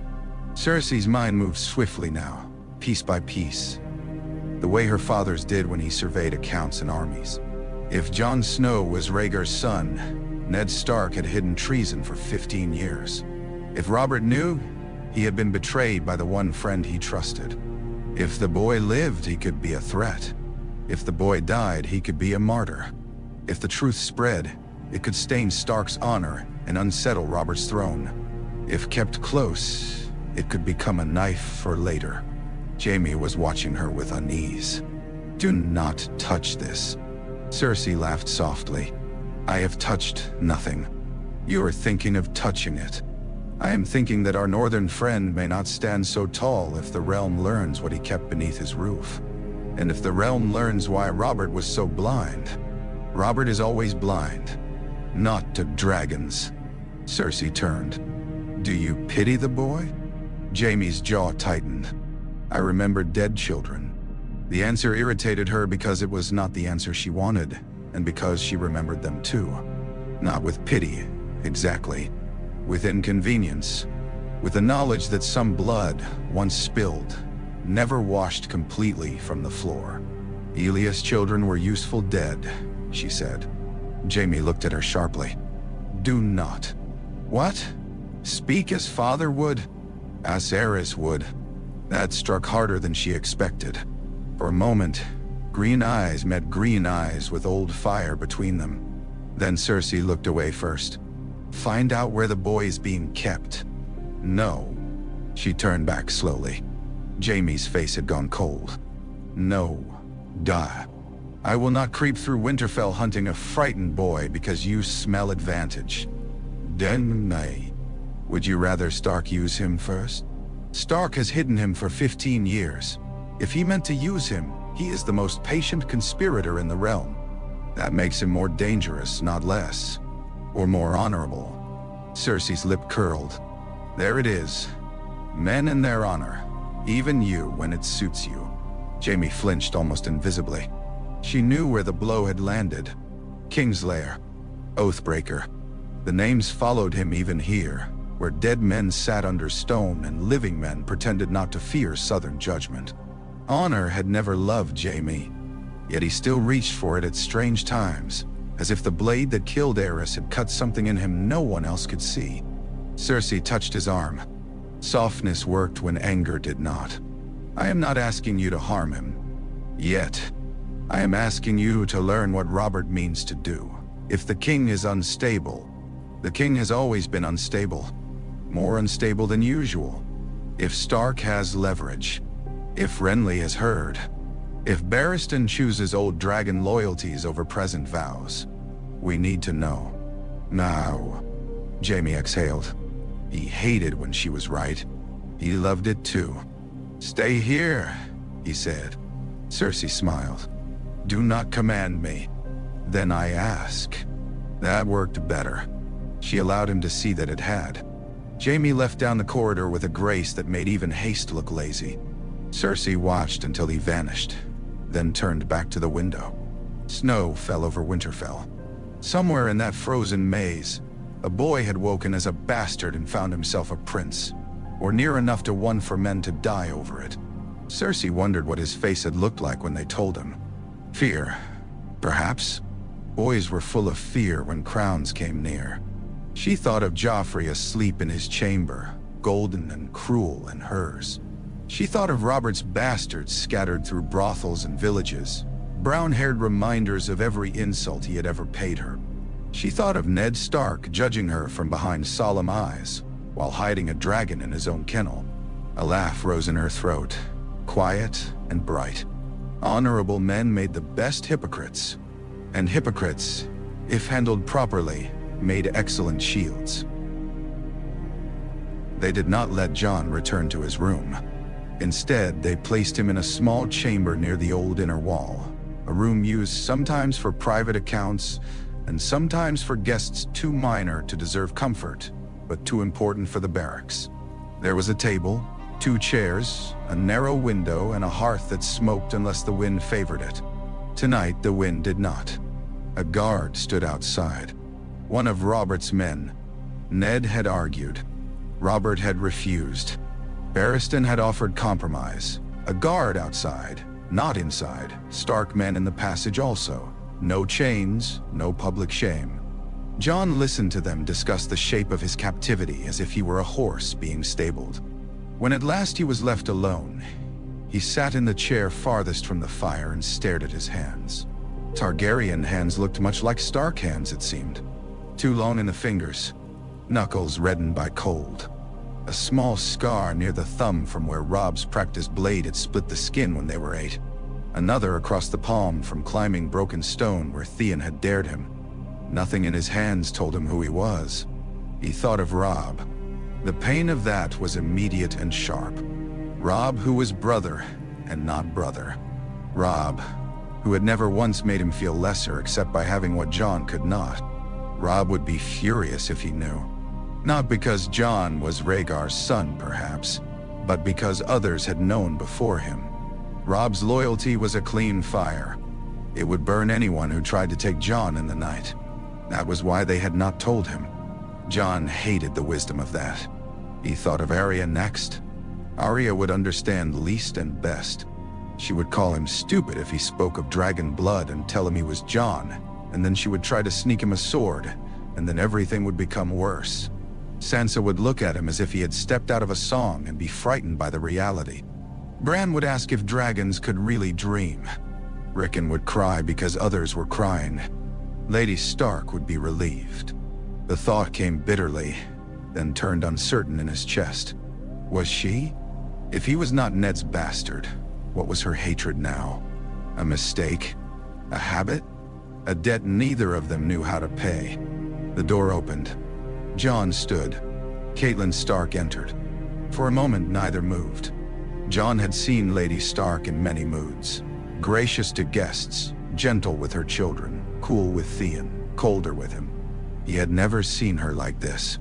She wore a robe over her night clothes, her auburn hair loosely braided, her face pale and controlled with effort. Ned stood behind her in the passage. "I would speak with him," she said. The guard outside shifted. The king commanded, "I am Lady of Winterfell." The guard looked past her to Ned. Ned said nothing. That settled it. Catelyn entered alone. The door closed. Jon remained standing. For 15 years, rooms had changed when she entered them. He knew how to make himself smaller without seeming to cower. He knew how to lower his eyes just enough, answer briefly enough, remove himself quickly enough. But tonight he had nowhere to go, and something in him was too raw to bow to old patterns. "My lady," he said. She flinched. It was slight, but he saw it. "Jon," she said. His name sounded strange in her voice. Not new. She had said it before when necessary. But this time it carried no frost. Or not only frost. It carried weight. "I will leave at dawn," he said. "You need not worry." Her face tightened. "Is that what you think I came to say?" He did not answer.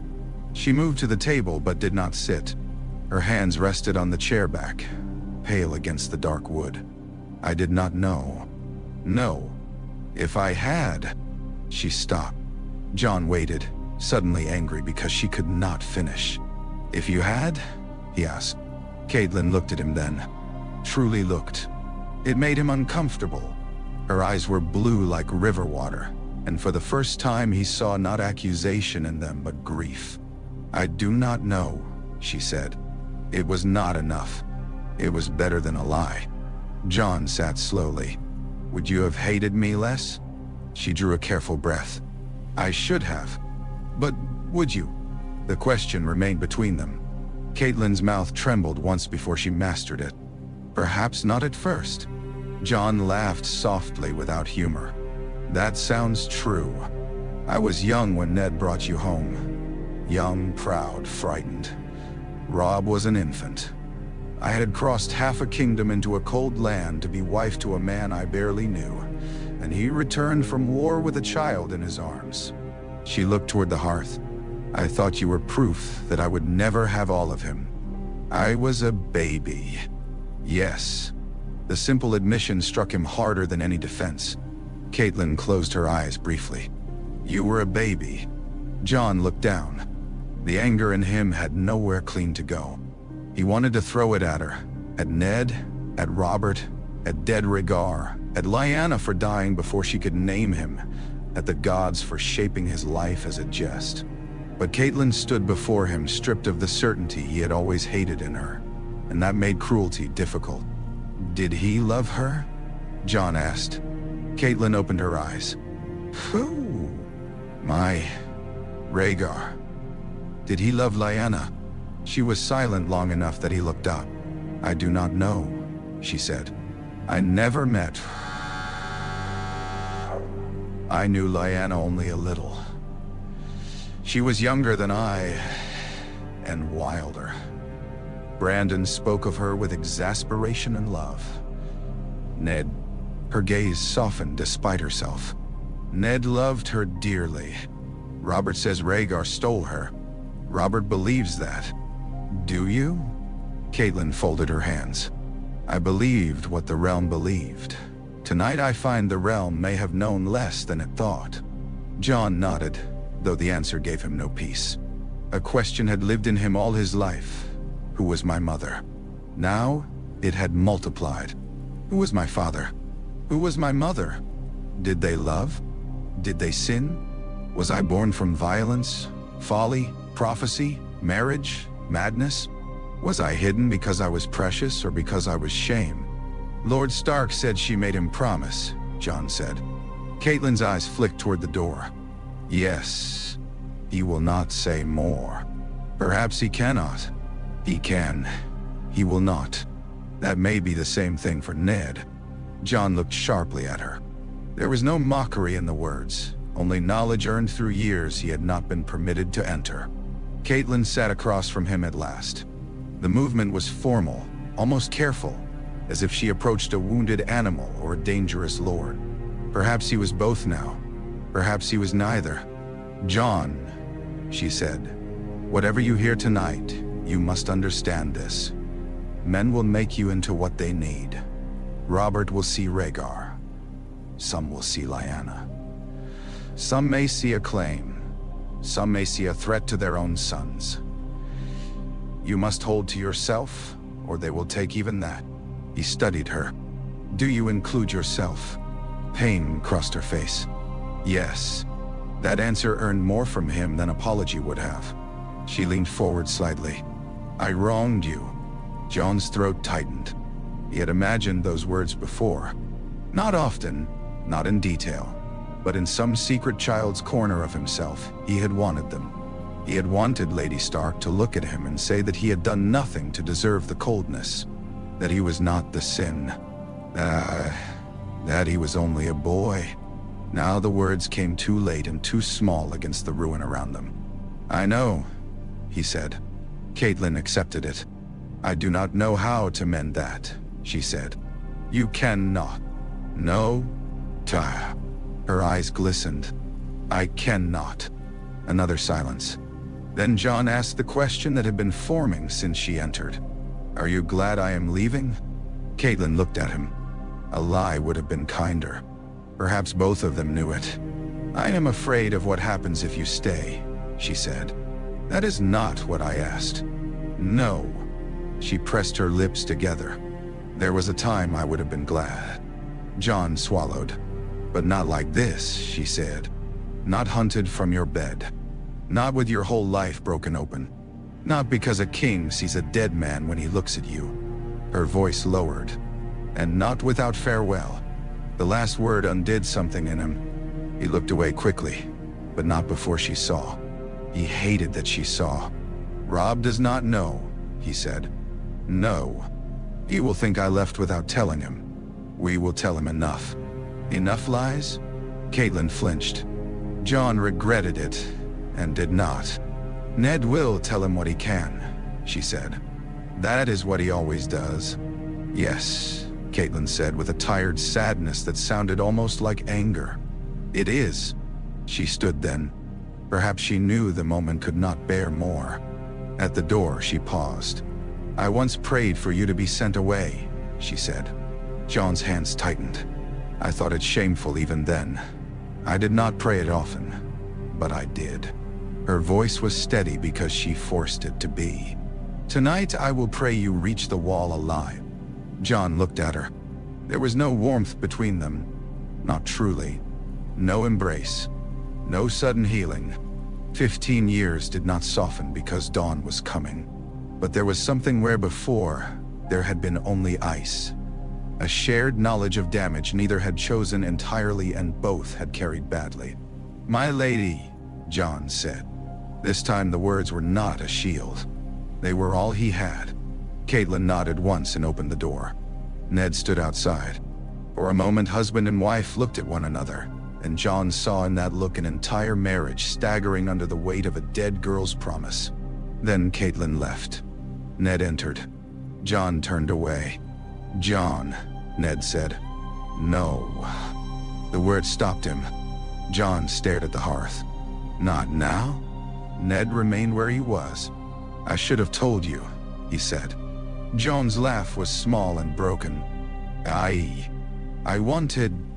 I said not now." Ned closed his mouth. Outside, the sky beyond the window had begun to pale by the smallest degree. Dawn was coming, indifferent and gray. Jon sat until he heard Ned leave.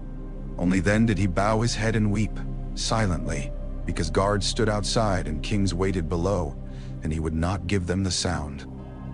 Dawn came without color. The sky above Winterfell lightened from black to iron, and the snow that had fallen through the night lay thin over the yard, softening the hard lines of stone and timber.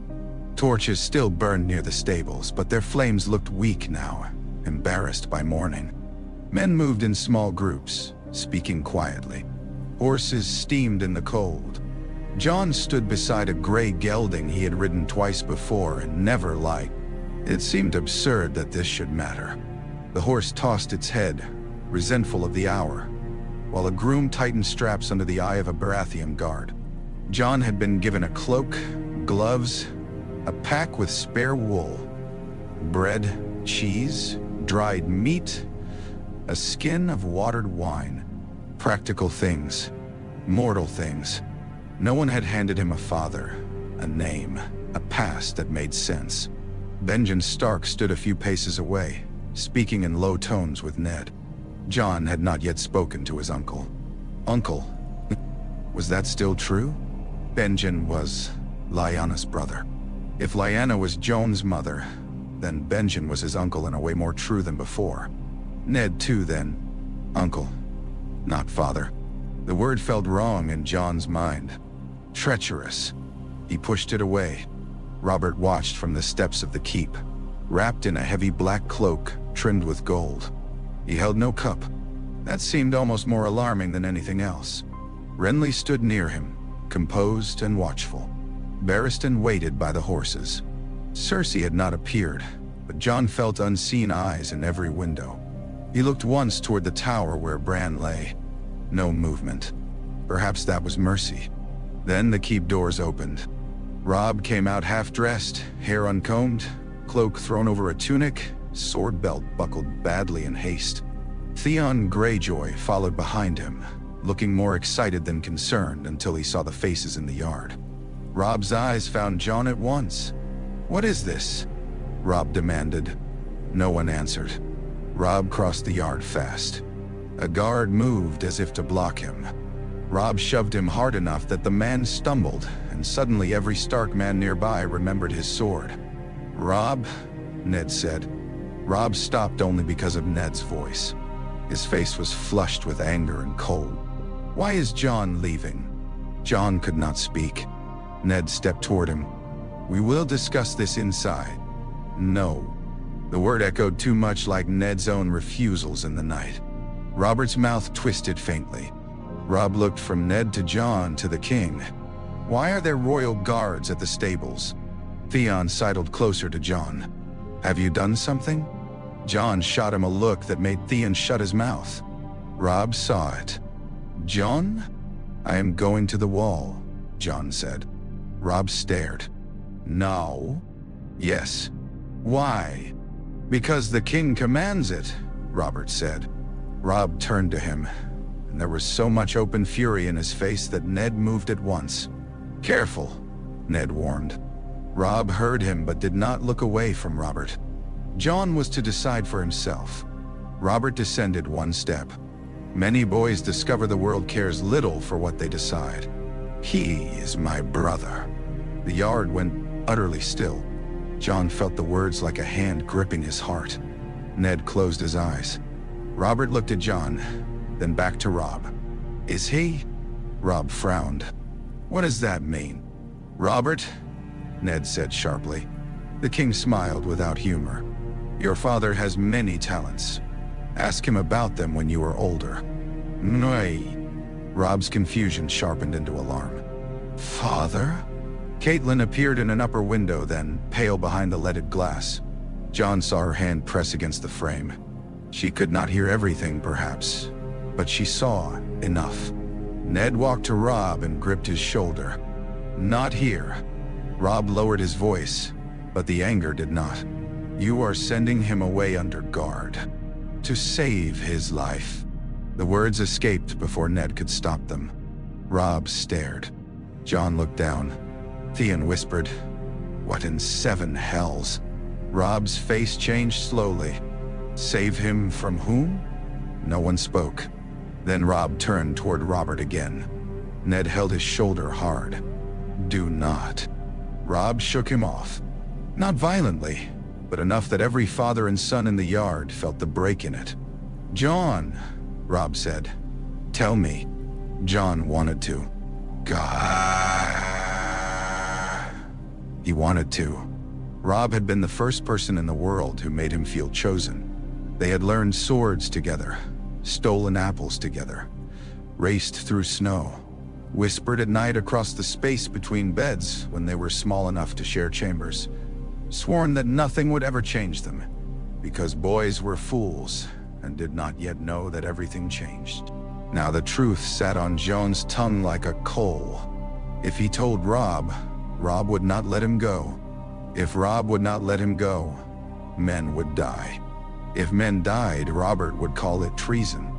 If treason came to Winterfell, all the children would be dragged into the dark with him. Jon understood then what Ned had carried. Not forgiven, not yet, but understood enough to hate it more. I have to go, Jon said. Robb's eyes shone with disbelief. That is not an answer. It is the only one I have. I will come with you. No? Robb stepped closer. Then I will ride as far as... No. You do not command me. Jon gave him a sad half-smile. For once, I am trying. Robb gripped his arm. Tell me what happened. Jon looked at Ned. Ned's face was torn between command and plea. Jon looked back at Robb. Ask him when I am gone. Robb's grip tightened. That is cruel. I know. Then do not do it. Jon nearly broke. He nearly leaned forward and whispered everything. Lyanna, Rhaegar, Robert's rage, the wall is mercy, bastard is lie. He nearly gave Robb truth because Robb deserved it more than anyone. Then Robert shifted on the steps. Jon remembered the word, I, spoken like a hammer when he asked whether the king would have killed him as a babe. He pulled free of Robb's hand. Look after Bran, Jon said. Robb's face crumpled for half a heartbeat before anger rescued it. Do not speak as if you are dying. I am not. Then why does everyone look as if you are? Jon had no answer. Benjen approached then, grim and pale. We need to ride. Robb turned on him. You knew. Benjen's silence was enough. You knew. Robb repeated, wounded now in a different place. All of you? Robb, Ned said. But Robb was looking from face to face and seeing only doors closed against him. Theon, perhaps sensing drama beyond his understanding, said lightly, "If Snow wants the wall, let him have it. Better him than..." Robb struck him. The punch caught Theon in the mouth and sent him sprawling backward into the snow. Several men moved. Theon sat up, stunned and bleeding. Pride injured more than flesh. Robb did not look at him. "Say his name again like that and I'll break your jaw." Jon's eyes burned. Robert laughed once from the steps. "The wolf pup has teeth." Ned rounded on him. "Enough." The king's laughter died. Ned turned back to Robb. "Go inside." "No. You will obey me. Not until you tell me why my brother is being taken from Winterfell." Ned's face hardened with lordly command. "Because I command it." The words struck Robb like a slap. Jon saw the hurt and knew Ned saw it too. Robb stepped back. "Then command me to forget him as well." Catelyn had left the window. A moment later she appeared at the keep doors, hair covered now, face composed with effort. "Robb?" He looked at her, and something in him faltered. He was still young enough that his mother's voice could reach where his father's command could not. "Inside," she said. "Please." The please did what command had failed to do. Robb stood breathing hard, then turned back to Jon. "This is not over." Jon nodded. "No. I will find out. I know. And if they forced you..." "Robb?" The name was all Jon could manage. Robb embraced him then. It was sudden and fierce and almost knocked the air from him. Jon froze for a heartbeat, then held him just as hard. He smelled smoke in Robb's cloak, leather, the familiar scent of the yard and home. He had not realized until that moment how much he had feared leaving without this. Robb whispered, "You are my brother." Jon closed his eyes. The truth could not fit inside the words, so he let the words be true in the only way that mattered. "I know," he whispered. When they parted, Robb's eyes were wet and furious. He wiped them with his sleeve as if daring anyone to see. Jon mounted before he could lose the strength to do it. Ghost was brought from the kennels only then. The direwolf strained against the man holding him until Jon called his name. Then Ghost came, silent and swift, and stood beside the horse, red eyes fixed on Robert. The king looked at the wolf and frowned. "Fitting," he muttered. "A white shadow for a hidden dragon." Jon heard. He pretended not to. Ned came to his horse. For a moment neither spoke. Then Ned reached up and placed something in Jon's gloved hand. A small bundle wrapped in dark cloth. Jon opened it enough to see the hilt of a dagger. Plain, northern, serviceable. "Not a sword," Ned said softly. "But the road is long." Jon's throat tightened.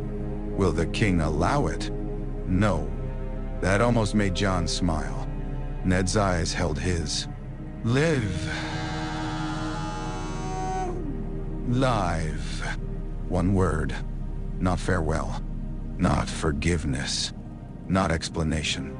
Only the command beneath every lie, every wound, every promise. Jon closed his hand around the dagger. Benjen mounted. Barristan gave the order.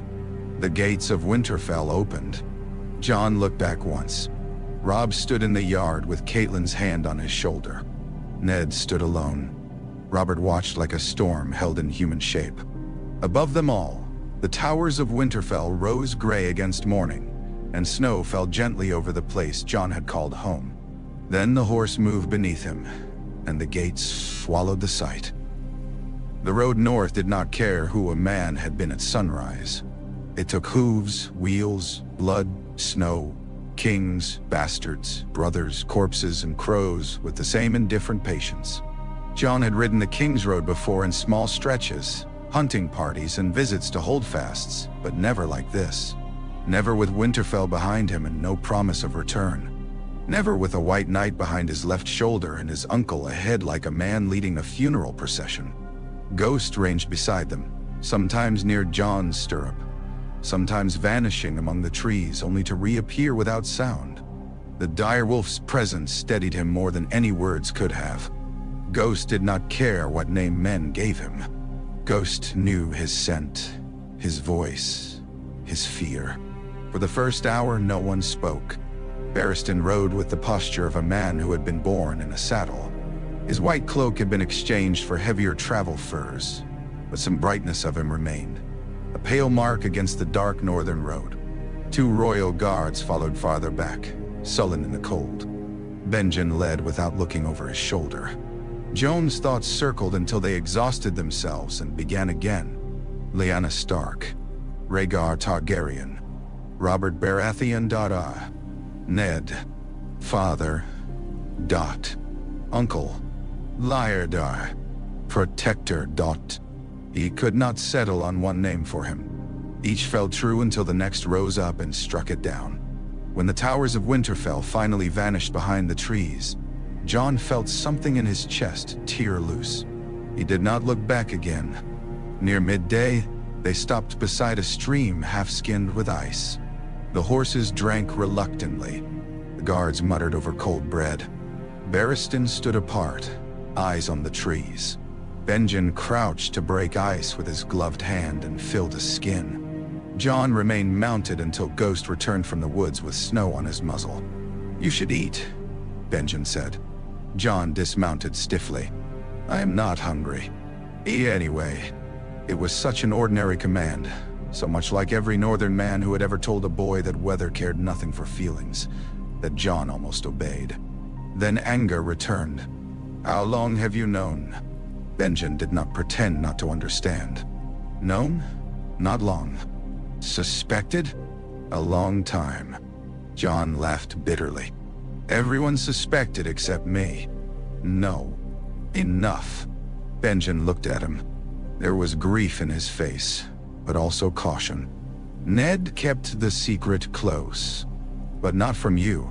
He never told me plainly. That makes it better?" "No." Jon turned away. The stream muttered beneath ice. Somewhere, a raven called. The guards were watching too openly until Barristan gave them a look that sent them back to their bread. Benjen came to stand beside Jon. "Your mother was my sister." Jon shut his eyes. "I loved her," Benjen said. "Ned loved her. Brandon loved her. Your grandfather loved her in his hard way. She was not a song. Remember that when men speak of her." "Nay." Jon looked at him. "What was she?" Benjen's mouth softened. "Wild. Brave. Too quick to laugh at things that frightened other people. Quicker to anger if someone weaker was mistreated. She rode better than any of us and knew it. She hated being told what she must be." Jon listened despite himself. "She would have liked Arya," Benjen said. That hurt unexpectedly. "Did she love Rhaegar?" Jon asked. Benjen's face closed. "There it is again," Jon said. Silence. "I do not know." "Does no one know anything?" "Ned knows more." "Ned says little?" "Ned says what he can survive saying." Jon stared at him. "That is a coward's answer." Benjen accepted it. "Perhaps." The admission stole force from Jon's anger. He crouched near the stream and watched broken ice turn slowly in the dark water. "Robert would have killed me," he said. "Aye." "So Ned lied." "Eh? And you let him?" "I was a younger son with no power, and by the time I understood even part of it, the lie had become the wall holding up all our lives." Jon looked toward the trees. "Now I go to the real wall." Benjen followed his gaze. "It is not only a prison. That is easy to say when you chose it." Benjen's face tightened. "Do you think choice is always clean?" Jon said nothing. After a while, Barristan approached. "We should ride before the weather turns." Jon stood. "Sir Barristan." The old knight paused. "Yes. What was Rhaegar like?" Benjen looked away. Barristan took time before answering. "Many things are said of dead princes. Most are shaped by those who loved or hated them. I asked what he was like." Barristan's eyes held old memory. He was courteous, learned, melancholy, though not weak. He loved music more than tourneys, yet he was skilled at both. He read more than other knights thought healthy. He could make men follow him without raising his voice. Jon tried to fit himself against those words and failed. Was he good? Barristan's deepened. I believed so once. And now? Now I am old enough to know good men may do great harm. That answer stayed with Jon when they rode on. The day darkened early. Clouds gathered low and heavy, and snow began again, thicker this time. The guards cursed under their breath. Benjen found them shelter at a small holdfast sworn to Winterfell, where the master of the house nearly fell over himself when he recognized him. Questions rose at the sight of Barristan and the royal guards. Benjen killed them with a look. Jon was given a place near the hearth. He could not sleep. Voices carried through timber walls. Benjen speaking to the master. Guards complaining. Barristan praying softly, or perhaps only reciting something old beneath his breath. Ghost lay against the door. Jon sat with Ned's dagger across his knees. The cloth wrapping still smelled faintly of Winterfell. He drew the blade. Plain steel. No jewels. No dragonbone. No ancestral name. It was the kind of weapon a man used to cut rope, skin rabbits, defend himself badly in a ditch if no better choice remained. Live, Ned had said. Jon wondered if Lyanna had said the same to him once, in different words, in a room that smelled of blood and roses. Near midnight, Barristan came to sit across from him. Jon did not sheath the dagger. The old knight noticed, but did not comment. You should sleep. Everyone says that when they have nothing else to say. A faint smile touched Barristan's mouth. Often true. Did you help kill my family? The question came without warning, even to Jon. Barristan's smile vanished. The Targaryens, Jon said. You wore their cloak.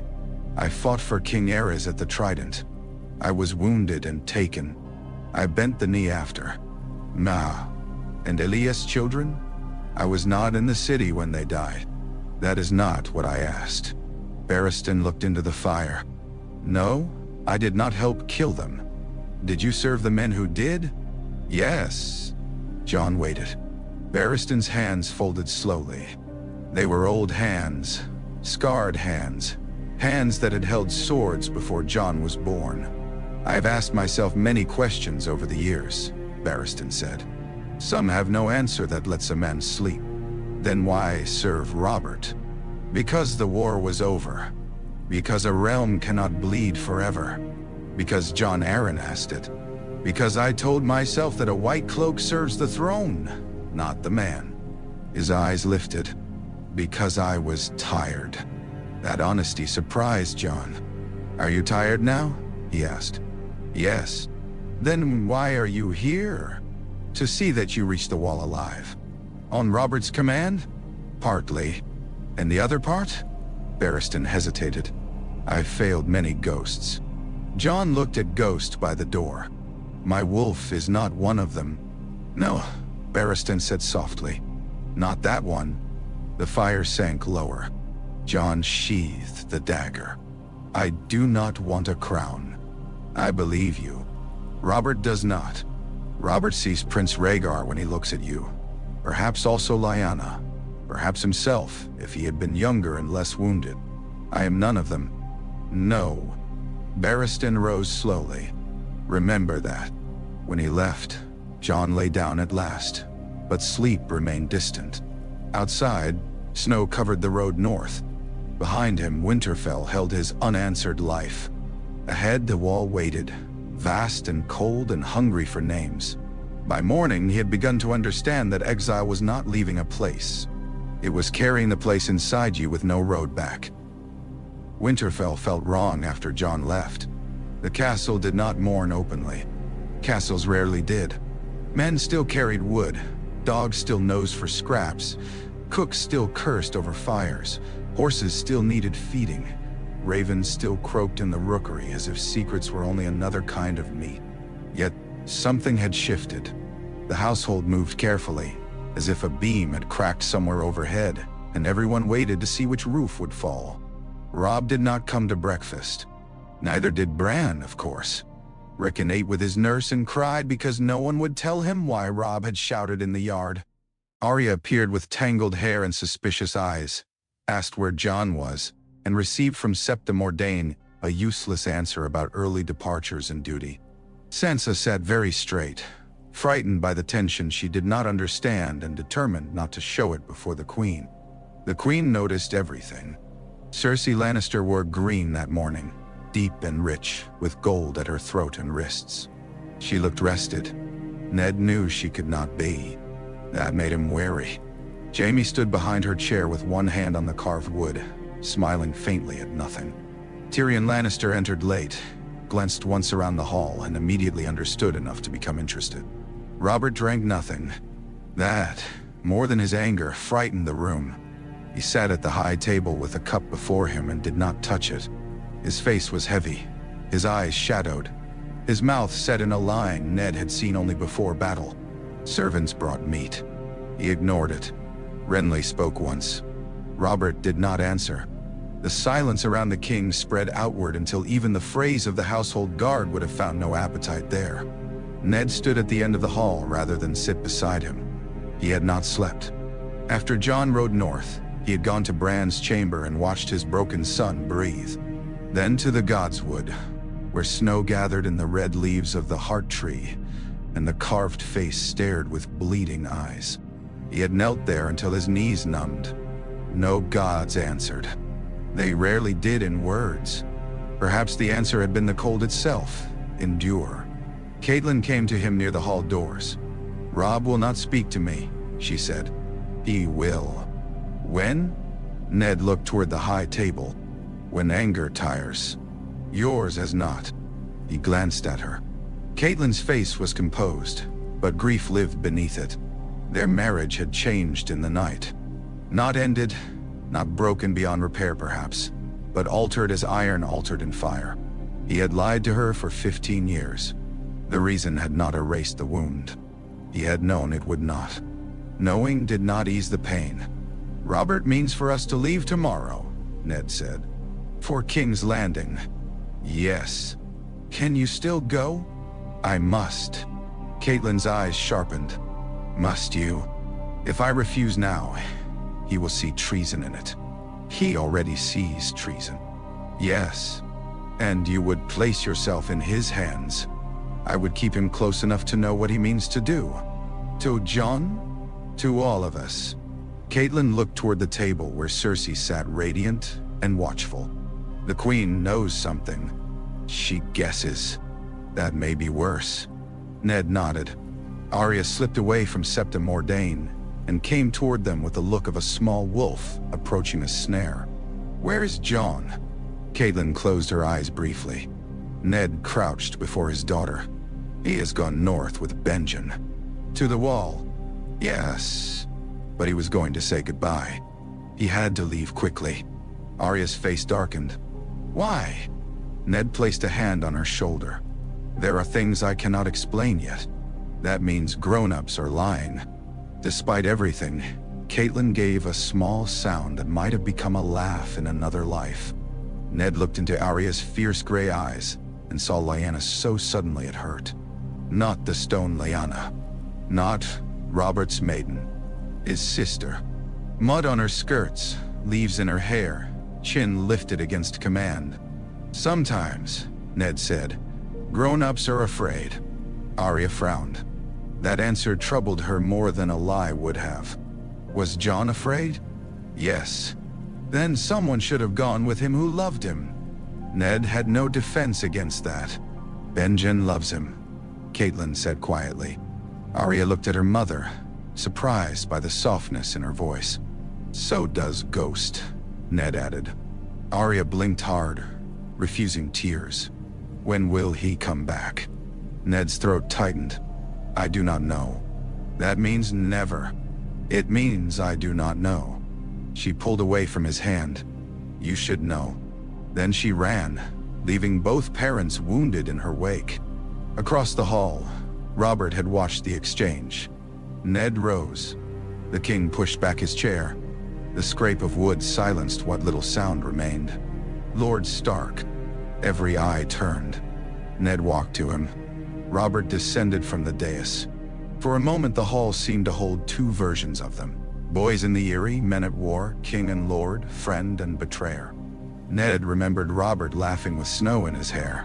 Robert remembered perhaps Ned riding home with a lie in his arms. "We ride for the Barrow Fields after midday," Robert announced. Ned frowned. "The hunt? Hey. Today, I am still king. I may hunt when I choose." Cersei watched over the rim of her cup. "A little sport may clear the air." Robert did not look at her. "You would know much of foul air, wife." The hall froze. Cersei smiled. "Only from sharing your chambers, husband?" Jaime's hand tightened on her chair. Renly coughed into his cup. Robert's eyes moved to Ned. "You will ride with me." Ned understood. This was not invitation. It was summons. "As you command." Robert laughed harshly. "Still that tone." "What tone?" "The one that says you obey because honor bids you, not because I do." Ned said nothing. Robert stepped closer, lowering his voice enough that the hall could not hear clearly, though it strained to. "He had your eyes when he looked at me?" Ned's chest tightened. "The boy," Robert said. "Not Rhaegar's, yours. He is not mine." "Isn't he?" Robert's face twisted. "Blood makes sons? I had a father. Loved him, for all the good it did. Lost him in the bay and became Lord of Storm's End before I was ready. Jon Arryn was more father to me than Steffan in the end. You think I do not know the difference between seed and raising?" "No." Ned looked at him, startled by the unexpected truth in the anger. Robert's mouth hardened. "You made him yours. That is the betrayal. Not that you spared Lyanna's babe. That you gave Rhaegar's son what should have been mine." "Robert, no." The king's voice shook. "Do not soften me. I know what I am. I know I would have killed him. You said it, and you were right. But you also stole from me the chance to be more than that." Ned stared. "Would you have taken it?" Robert looked away. That was answer enough. The king's face closed again. "We hunt at midday." He turned and strode from the hall. Conversation did not resume when he left. It seeped back slowly, cautious as mice after a cat passes. Tyrion Lannister appeared at Ned's elbow as if conjured by discomfort. "My Lord Stark." Ned looked down at him. "Lord Tyrion. A lively morning by northern standards. I had been told your people were dull before noon. I am not in the mood. Few men are when kings stop drinking. It suggests either illness or revelation, and illness is usually kinder." "Gunda." Ned's eyes narrowed. Tyrion lifted both hands. "Peace. I know nothing. That places me in a rare and uncomfortable position. I merely observe that your bastard's sudden departure has cast a long shadow for so small a party." Ned said, "Jon has gone to join the Night's Watch." "So I heard. Then there is nothing more.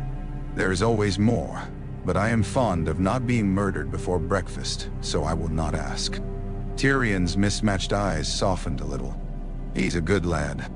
Ned had no answer that would not betray pain. Tyrion glanced toward the queen. "Good lads are often chewed first when great beasts quarrel. Is that warning? Sympathy, perhaps. I try not to indulge it often. It gives people expectations."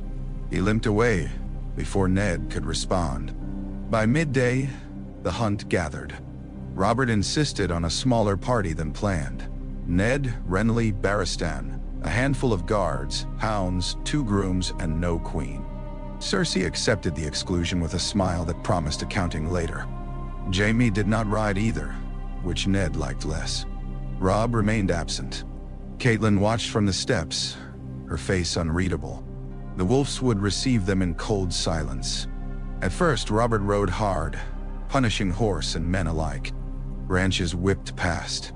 Hounds bayed. Snow dropped from pines in soft collapses.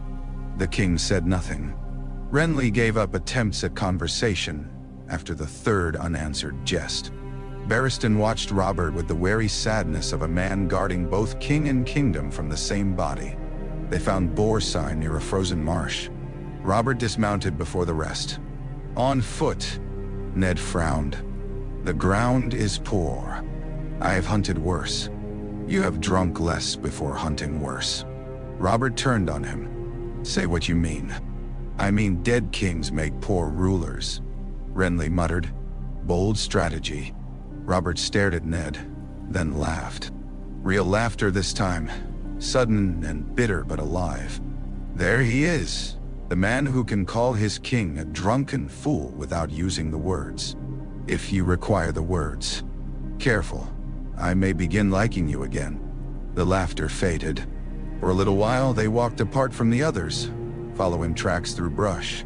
Guards remained within sight, but not hearing. The snow muffled the world. Robert carried a spear in one hand. Ned carried his own and remembered another hunt years ago, before crowns, before dead sisters, before all roads led to graves. Robert stopped near a black pine. Did she love him? Ned closed his eyes. There it was. The question Robert had not asked in the crypts because rage had protected him from it. I do not know, Ned said. Liar. Toe. I know she did not want to marry you. The words came before mercy could stop them. Robert went still. Ned regretted them, then did not. Too many lies had been laid at Lyanna's feet. She told me, Ned said quietly. She knew you would not keep to one bed. Robert's face flushed, but not with surprise. Men have appetites. She wanted more than appetite. She was a girl. She was Lyanna. The king looked away through the trees. For once, he did not shout. I would have loved her, Robert said. You loved the thought of her. The spear half creaked in Robert's grip. You grow brave after 15 years of silence. I grow tired of feeding ghosts. Robert breathed hard through his nose. For a moment, Ned thought the blow would come again. Instead, Robert leaned against the pine as if his strength had left him. I killed him, he said. Yes, and it did not give her back. No, and now his son lives. Ned said, her son lives. Robert's eyes closed. Through the trees came the distant call of a hound. Men shouted. The boar had turned somewhere ahead, crashing through brush, alive and furious. Robert did not move toward it. Does he look like her? He asked. Ned thought of Jon's solemn face, his quiet pride, his hurt. He thought of Lyanna laughing in the godswood, sorting a boy twice her size with a branch, looking ashamed only when praised for something false. Sometimes, Ned said. Robert swallowed. Then he opened his eyes, and the king was back, wounded but armored in anger. If he leaves the wall before taking vows, I will send men. He will not. If men gather to him, I will crush them. He will not ask them to. Men do not need asking. Ned knew that was true. Robert stepped away from the tree. You will come south. You will serve as hand. You will give me no more secrets. May. Ned looked at him. And if I find secrets of yours? Robert snorted. Mine are mostly bastards and debts. You may count both until you die of boredom. Ned thought of Cersei, of her children, of the book Jon Arryn had read before death, of the unease already coiling in the capital. The world had not paused because Jon rode north. Other truths waited. The hounds bayed louder. Robert hefted his spear. Come, before Renly claims he saved me from a boar and has a song made of it. He pushed through the brush. Ned followed. Behind them, Winterfell receded into trees and secrecy. Ahead lay King's Landing, with its gilded knives and perfumed lies. Far to the north, Jon rode toward ice. Between them all, a dead woman's promise had become a fault line through the realm. The boar burst from the undergrowth moments later, tusks wet, eyes mad, body dark with mud and snow. Robert roared and set his spear. For that instant, he looked young again. Not healed. Never that. Only young enough to believe that if he met the charge head-on, if his arm was strong enough and his courage loud enough, the thing coming to gore him might still be stopped. Ned watched, spear ready, and knew the realm was full of beasts already running at them through the trees.